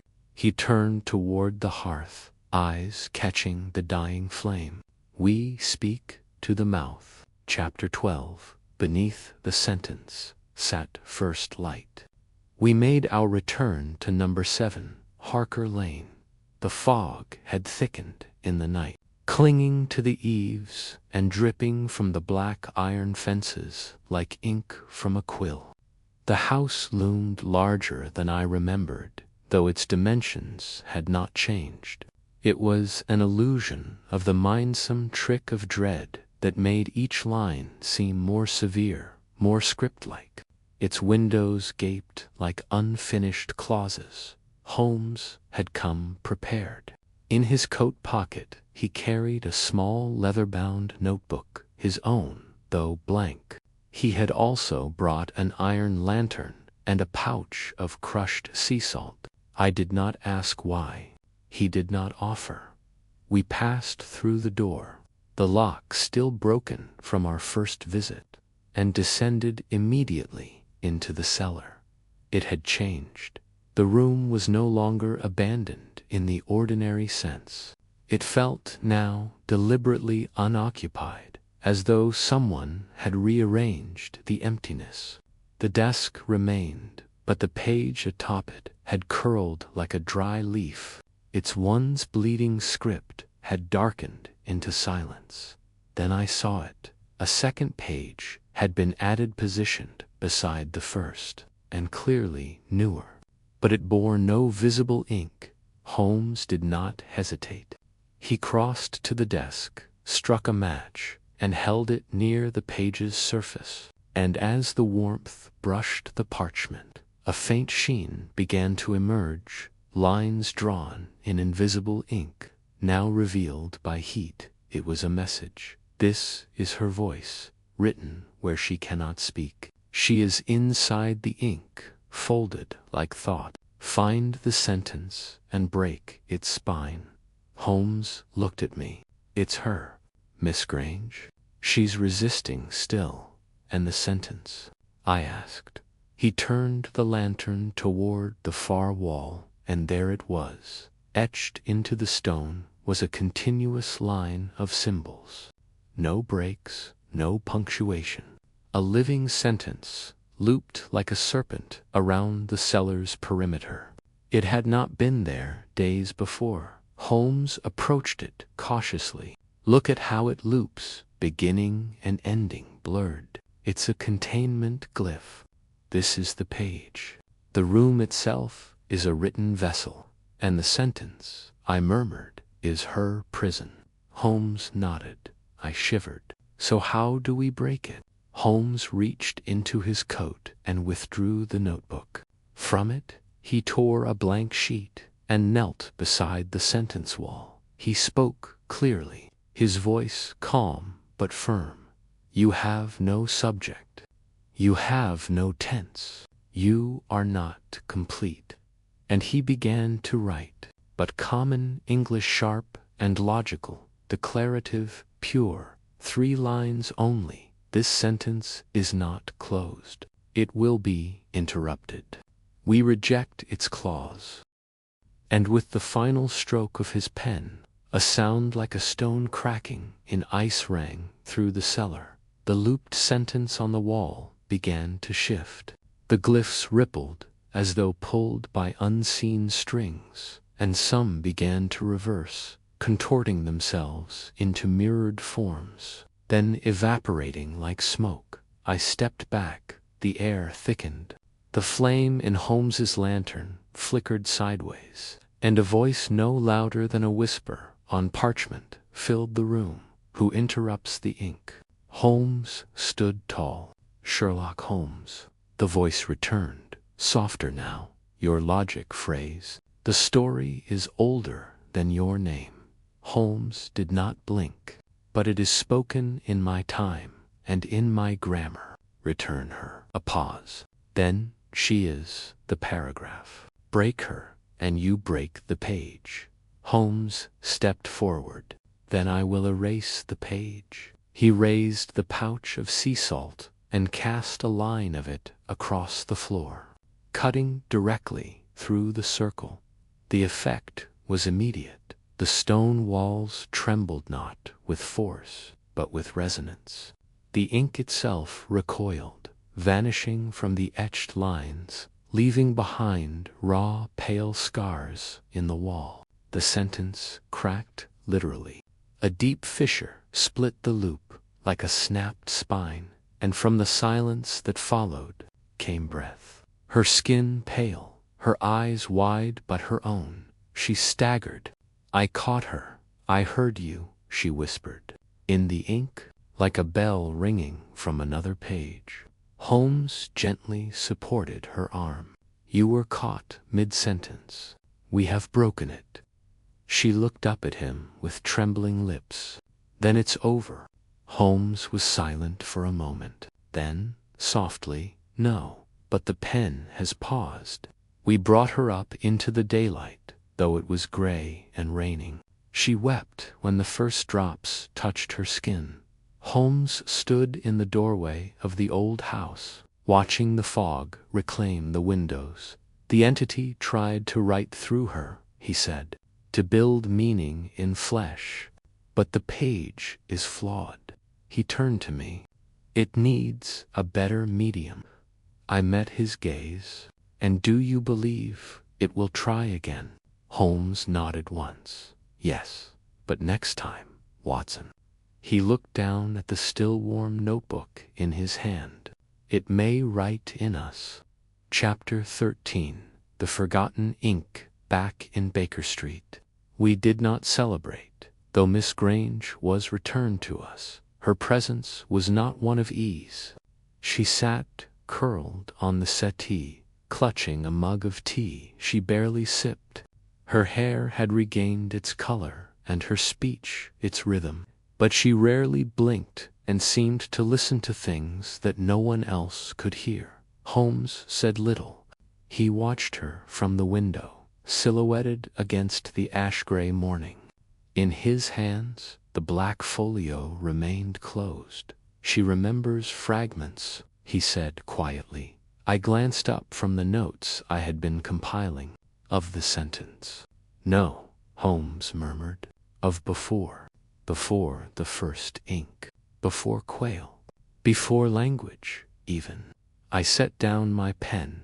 Holmes, are you implying the entity we've encountered is older than written record? He turned to me. Not merely older, foundational. Perhaps it did not come after man discovered writing. Perhaps it was waiting for us to do so. Miss Grange stirred. I felt it in symbols, she whispered. It didn't speak like we do. It arranged me. Like words on a page. Holmes crossed to her. Tell me plainly. Do you still feel it? She looked up slowly. Not like before. But it left something behind. Not thoughts. Not even memories. Shapes. When I close my eyes, I see letters that don't belong to any language we know. Not drifting, trying to form. I knelt beside her. Then you mustn't, right? Not even to yourself. Not in idle scribbles. Not in dreams. She nodded. Holmes moved to the desk and opened the folio once again. Before this progresses, he said, we must trace it to its origin. The path through Quayle, Ormond, Grange, and myself implies one route, but it began elsewhere. He turned the folio to a page we had previously overlooked. This one showed no diagrams, no symbols, just a small block of handwriting at the bottom, faded and smudged. Recovered inkstone fragment, Sardinia, 1861. Still stains. No known source of pigment. Clings to the quill, even without contact. Wrote backwards, when left unattended overnight. Who wrote this? Holmes tapped the margin. Initials. E. W. Elias, Weatherby, the linguist, who once owned number 7 Harker Lane. Then he was the first, or the first, to document it, Holmes said. His work predated Quayle's by nearly 2 decades, and his disappearance was never solved. Miss Grange raised her head. Then the sentence didn't begin with me. No, Holmes replied, but it was refined through you. And with the final stroke of his pen, a sound like a stone cracking in ice rang through the cellar. The looped sentence on the wall began to shift. The glyphs rippled, as though pulled by unseen strings, and some began to reverse, contorting themselves into mirrored forms, then evaporating like smoke. I stepped back. The air thickened. The flame in Holmes's lantern flickered sideways, and a voice no louder than a whisper on parchment filled the room. Who interrupts the ink? Holmes stood tall. Sherlock Holmes. The voice returned, softer now. Your logic phrase. The story is older than your name. Holmes did not blink. But it is spoken in my time and in my grammar. Return her. A pause. Then, she is the paragraph. Break her, and you break the page. Holmes stepped forward. Then I will erase the page. He raised the pouch of sea salt and cast a line of it across the floor, cutting directly through the circle. The effect was immediate. The stone walls trembled not with force, but with resonance. The ink itself recoiled, vanishing from the etched lines, leaving behind raw, pale scars in the wall. The sentence cracked literally. A deep fissure split the loop like a snapped spine, and from the silence that followed came breath. We turned. Miss Grange stood at the foot of the cellar stairs, her skin pale, her eyes wide but her own. She staggered. I caught her. I heard you, she whispered, in the ink, like a bell ringing from another page. Holmes gently supported her arm. You were caught mid-sentence. We have broken it. She looked up at him with trembling lips. Then it's over. Holmes was silent for a moment. Then, softly, no, but the pen has paused. We brought her up into the daylight, though it was gray and raining. She wept when the first drops touched her skin. Holmes stood in the doorway of the old house, watching the fog reclaim the windows. The entity tried to write through her, he said, to build meaning in flesh, but the page is flawed. He turned to me. It needs a better medium. I met his gaze. And do you believe it will try again? Holmes nodded once. Yes, but next time, Watson. He looked down at the still warm notebook in his hand. It may write in us. Chapter 13. The Forgotten Ink Back in Baker Street. We did not celebrate, though Miss Grange was returned to us. Her presence was not one of ease. She sat curled on the settee, clutching a mug of tea she barely sipped. Her hair had regained its color, and her speech its rhythm, but she rarely blinked and seemed to listen to things that no one else could hear. Holmes said little. He watched her from the window, silhouetted against the ash-gray morning. In his hands, the black folio remained closed. She remembers fragments, he said quietly. I glanced up from the notes I had been compiling. Of the sentence. No, Holmes murmured. Of before. Before the first ink. Before Quayle. Before language. Even I set down my pen. Holmes, are you implying the entity we've encountered is older than written record? He turned to me. Not merely older, foundational. Perhaps it did not come after man discovered writing. Perhaps it was waiting for us to do so. Miss Grange stirred. I felt it in symbols, she whispered. It didn't speak like we do. It arranged me, like words on a page. Holmes crossed to her. Tell me plainly, do you still feel it? She looked up slowly. Not like before. But it left something behind. Not thoughts. Not even memories. Shapes. When I close my eyes, I see letters that don't belong to any language we know. Not drifting, trying to form. I knelt beside her. Then you mustn't write. Not even to yourself. Not in idle scribbles. Not in dreams. She nodded. Holmes moved to the desk and opened the folio once again. Before this progresses, he said, we must trace it to its origin. The path through Quayle, Ormond, Grange, and myself implies one route, but it began elsewhere. He turned the folio to a page we had previously overlooked. This one showed no diagrams, no symbols, just a small block of handwriting at the bottom, faded and smudged. Recovered inkstone fragment. Sardinia, 1861. Still stains. No known source of pigment. Clings to the quill, even without contact.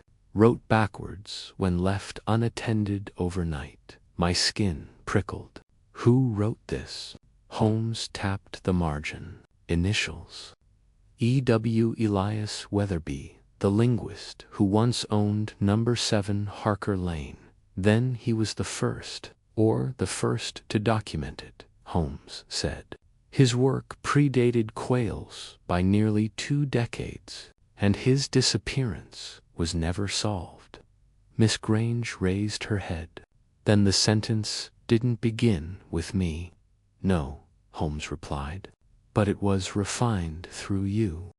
He began pacing.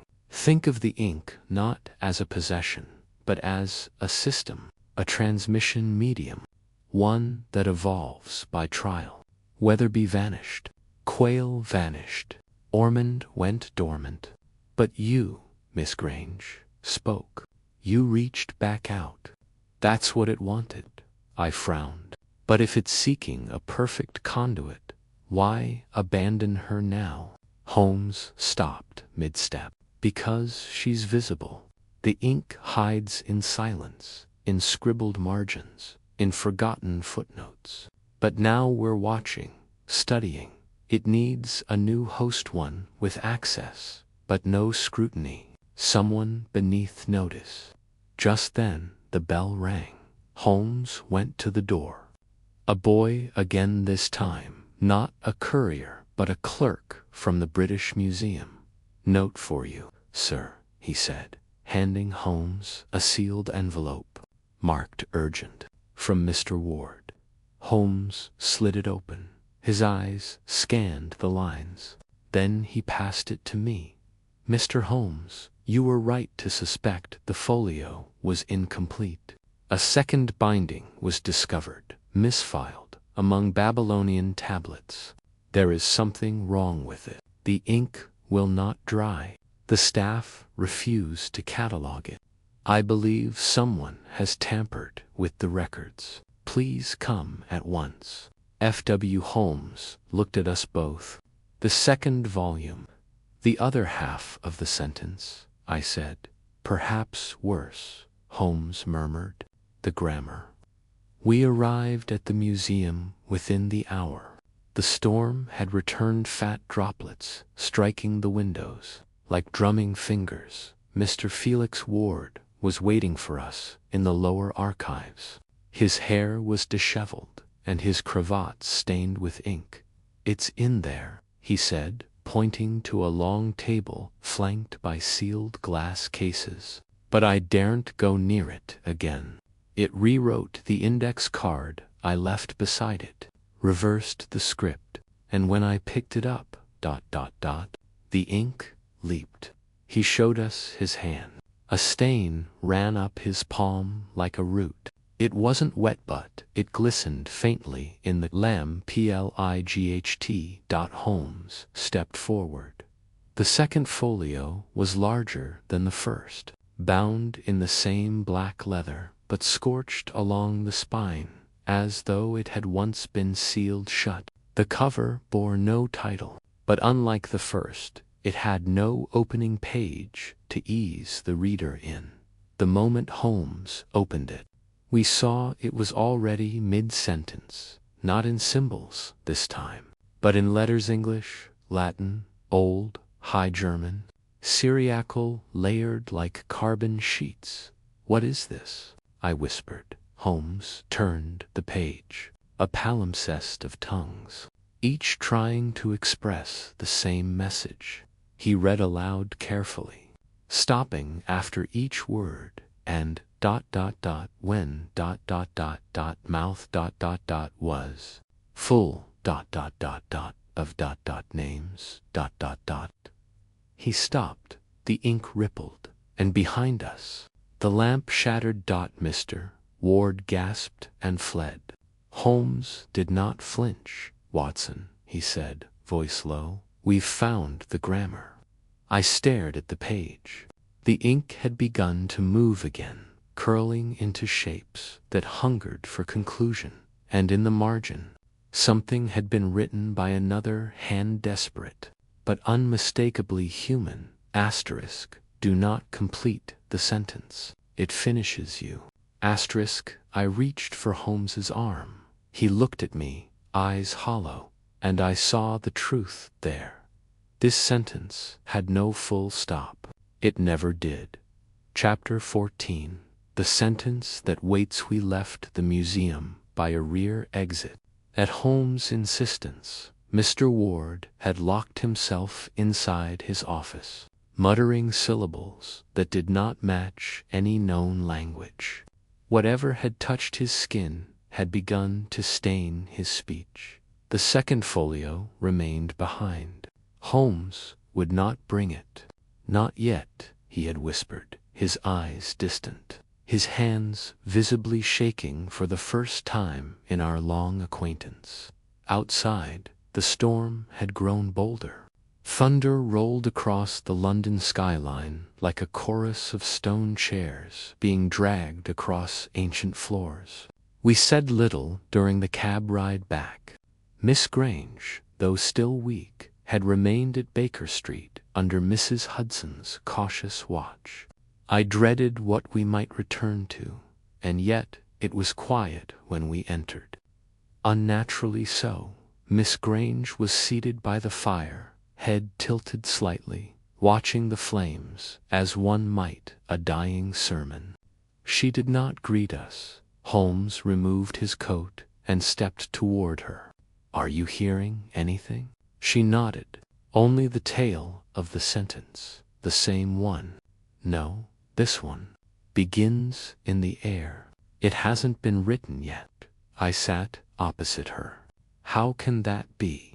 Holmes answered instead, "Because the entity is no longer confined to script. It's attempting to embed itself in sound. It's evolving again." Miss Grange turned to me. "It's trying to speak in a world without writing." Holmes crossed to the hearth, then slowly crouched beside it. When we opened the second folio, it began writing again. But we didn't finish the sentence. We didn't accept it. I remembered the line, "And when the mouth was full of names." He hadn't dared say the next word. And now I knew why. "It's not just a metaphor," I said quietly. "The mouth, the names, it's building a host." "Correct," Holmes said grimly, "and not a singular one. Every mind that reads or hears a fragment is pulled into a network, a living grammar chain." Miss Grange shuddered. "That's how it moves, through completion. If you finish the sentence, it moves forward. It binds itself to you. But if you interrupt it, it splinters. Then we must never allow it to conclude," I said. Holmes nodded. "But we also can't let it remain unfinished. Every pause is a new door. It leaks between the commas." He turned to the table and produced 3 slips of paper from his inner coat pocket. I recognized them at once, his personal notations, the ones he had scrawled during early stages of the case. Observation, speculation, deduction, all written in his brisk, angular hand. Only now something had changed. Each page bore faint corrections, not from Holmes, from another hand. On the first, the word voice had been replaced with vessel. On the second, writer had been crossed out and replaced with mouth. On the third, a sentence Holmes had never written now appeared. "I will write myself through you." I stared at the final line. Breath caught in my throat. "Holmes, you didn't write that." He shook his head. "No, and yet it's in my hand." He turned to Miss Grange. "You said it's trying to speak in the air. Do you think it can do so through us?" She hesitated. "Then, if it can, write using your voice, ... yes. If it can arrange your thoughts into the correct pattern, then yes." Holmes closed his eyes. "Then the message is no longer in the books. It's in the reader. It writes from within." A sudden knock at the door made us all flinch. Holmes motioned for silence. Another knock, measured, intentional.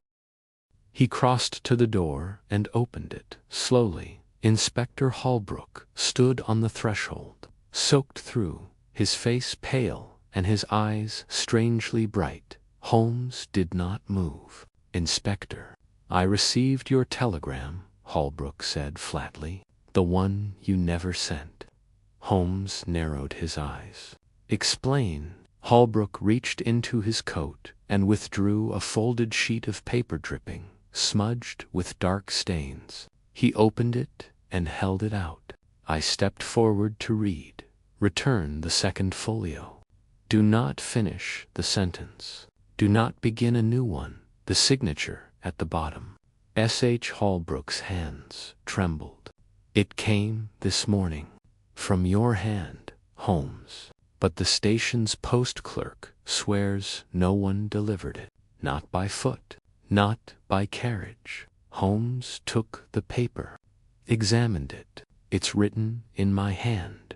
But I did not write it. Miss Grange stood now. Her voice was calm. It's looping. Holmes looked up. What is? The sentence. It's building a feedback chain. Using the voices it has touched to rewrite itself. Holmes' hand. My dreams. Your ink. Even now, it's revising. I realized something terrible then. The entity was not just writing us. It was editing. Holmes, I said, it's trying to revise the record of its own origin. It's burying its entry point. If it succeeds, no one will know it ever began, he finished grimly. And it can write forward into history without contradiction. Miss Grange stepped toward the window. It wants to be the first sentence, the one before all others. Holmes looked at her. Then we must find the sentence that came before it. She turned. The sentence no one wrote down outside. The storm shattered into a long roll of thunder, and in the glow of the hearth, our case, once a puzzle of ink and vanishing scholars, had become something else, not a mystery, a war of grammar, and we were already part of its unfinished clause. Chapter 15, the first unwritten word, sat in silence for some time after that storm-lashed revelation, the hearth snapping faintly in the gloom. Inspector Holbrook remained near the doorway, eyes hollow, gripping the forged telegram that bore Holmes' hand, but not his will. Miss Grange stared at her own fingers as though half expecting them to begin forming script in the air. Holmes paced slowly before the fire, the folio unopened on the table like a weapon no one dared draw. The first sentence, he said finally, turning toward us. Not the one that began this case. Not even the one that summoned the ink into speech. But the sentence that never was, the one humanity forgot to write down, the anti-sentence, I murmured. Holmes nodded. Precisely. A statement of interruption. Before subject. Before verb. Before intent. The one utterance that denies all others. Miss Grange's voice was faint. But how do we find what was never written? Holmes looked at her. By tracing the shadows of what followed. If the ink seeks permanence through structure, through story, then we must answer with something it cannot bind. Not destruction, not silence, but paradox. A sentence that undoes the grammar it stands in, I said slowly. Yes, Holmes replied. But such a thing would have no subject, no object, no predicate, only negation. Not nonsense, but uncompletion. Holbrook finally spoke. And where, pray tell, do you intend to locate this hypothetical linguistic abyss? Holmes turned to him. Where it all began. Not with Quayle or Ormond.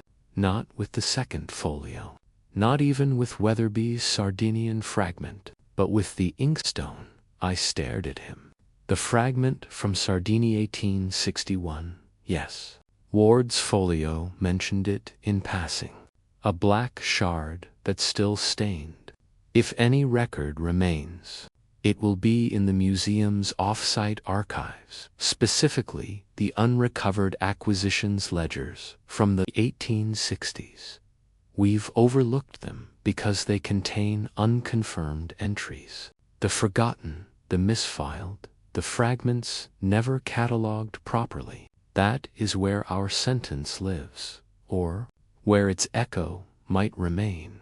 By early evening, we had gained entry to the British Museum's restricted Annexionero, slate-tiled structure behind the main hall, where airless drawers and dust-choked crates held the ephemera of centuries. Mr. Ward had reluctantly granted Holmes permission, under the condition that we take no folios, no paper, no materials in or out without his supervision. "You won't find comfort here," Ward muttered, as he unlocked the door. "Only half-said things." We spent hours combing the archives. Drawer after drawer yielded dry scrolls, broken tablets, and inkstones long since drained of memory.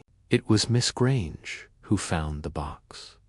"A ledger," she called softly, "unmarked." Holmes took it, brushing away the cobwebs. It was a thin, cracked book, its spine barely intact, pages foxed and swollen by time. But there it was. On the final page, a single entry in fading ink. Item: fragmentum et trematoma baject, 1137 inverifiable. Origin: ruins near Tharos, Western Sardinia. Properties: unnatural ink adhesion. Transfers glyphs to clean paper without pressure. Accompanying scroll lost in transfer. Content described as written without meaning, yet still understood beneath the note. Someone had added, scrawled sideways in a trembling hand, spoken aloud. "The ink unmade itself." Holmes touched the line gently. "That's it. You think that scroll held the unspoken sentence?" I asked. "No," Holmes said. "I believe it was written using it. And the moment someone gave voice to it intentionally or not, it destroyed itself. But not the ink," Miss Grange said. "It survived." "Yes," Holmes nodded. "And it's been searching ever since for another voice." I looked at the final note again. Spoken aloud, "the ink unmade itself." Holmes was already scribbling in his notebook. A sentence with meaning, yet that cannot mean. It denies the frame it exists in. Watson, what if the key isn't some cryptic glyph or mystic utterance, but a simple, logical impossibility? He underlined a phrase on the page. "This sentence is false." My eyes widened. "The liar's paradox." "Exactly," Holmes whispered. "A statement that asserts its own falsehood. It cannot be true, yet cannot be false. It collapses the structure of language upon itself." Holbrook scoffed. "You mean to combat an entity of unspeakable age with a schoolboy's paradox?" Holmes smiled thinly. "It is precisely because it breaks meaning that it is immune to corruption. It offers no stable footing for the ink to write into, no subject to possess, no object to twist, only fracture." He turned to Miss Grange. "And you must be the one to speak it." She recoiled slightly. "Why me?" "Because the ink has already formed within you once. You've survived it. You echo it.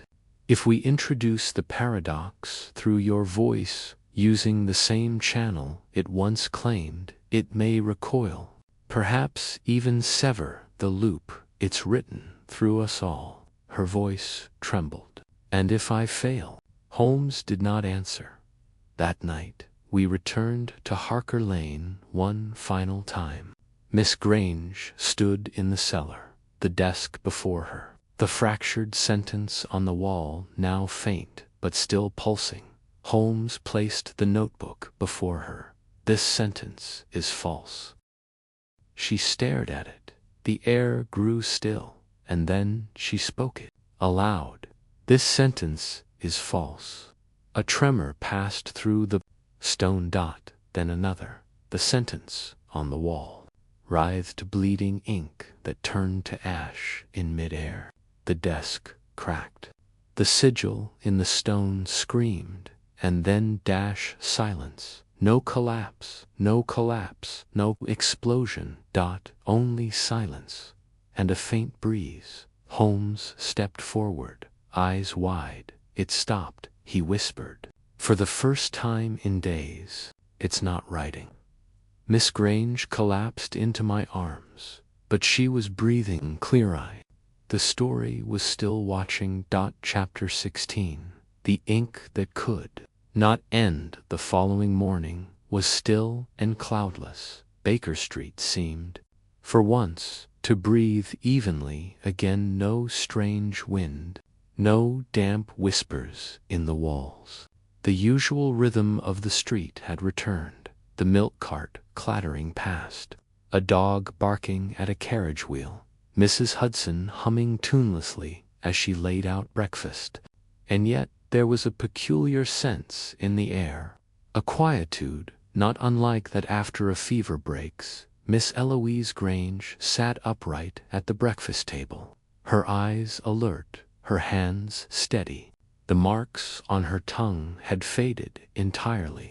She'd slept soundly through the night, her first dreamless rest since the manuscript arrived. She is free of it, I said to Holmes, as we watched her from across the room. Entirely. Holmes, pipe unlit, nodded slowly. Yes, the loop has closed. The sentence is broken. He leaned forward, fingers steepled. Or, rather, it has broken itself. The paradox she spoke acted like a mirror inside the ink's logic. It tried to copy, to mimic, to integrate. It tanned instead. It fragmented. It could not proceed, and so it retreated. Then the danger is over? I asked cautiously. He glanced down at his notebook, where he had written the sentence in his own hand. This sentence is false. Then he closed the cover slowly. For now, he said, Holbrook joined us just after noon, summoned by Holmes to receive the final account of the matter. The inspector looked pale and shaken still, as though some residue of his brief contact with the folio had not entirely lifted. Holmes spoke plainly, but thoroughly. He described the path of the ink from the Sardinian fragment to Weatherby, to Quayle, to Ormond, and finally to Miss Grange. He spoke of the ink not as a thing of magic, but as a logic parasitan idea, so perfectly constructed that it could overwrite the mind by offering meaning that could not be refused. But ideas, he concluded, are still subject to interruption. Language is a ladder. Yes, but ladders can be kicked from beneath. Holbrook stared at him, half aghast. You're saying we beat it with a schoolboy's riddle? No, Holmes said flatly. She beat it. With contradiction. The sentence consumed itself. But contradiction is not an end, merely a pause. Do not mistake retreat for defeat. Holbrook said nothing more. Before leaving, he paused at the doorway and the folio. Holmes turned to me. I nodded. Together, we had taken it at first light to the Thames, sealed it in a lead-lined box, chained, and waited. We watched it sink beneath the gray water near Blackwall Reach, where the tide folds over itself and forgets what it carried. Whether that was enough, I do not know. We saw it disappear, but we did not see it drown. After Holbrook departed, Holmes returned to his desk. Miss Grange had gone for a walk. Holmes' suggestion. Touch paper no more, he had told her. Only trees and stone and warm hands. I stood beside the window, arms crossed, watching the clouds move slowly over the city. She will recover, I said. Yes, Holmes replied, but she will never read the same way again. Nor will we, I murmured.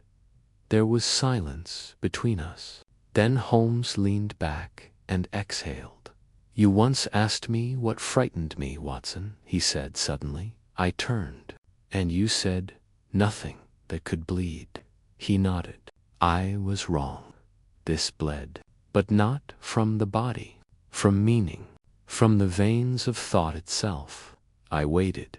He looked down at his now-closed notebook. I've spent my life mastering deduction, pattern, clarity.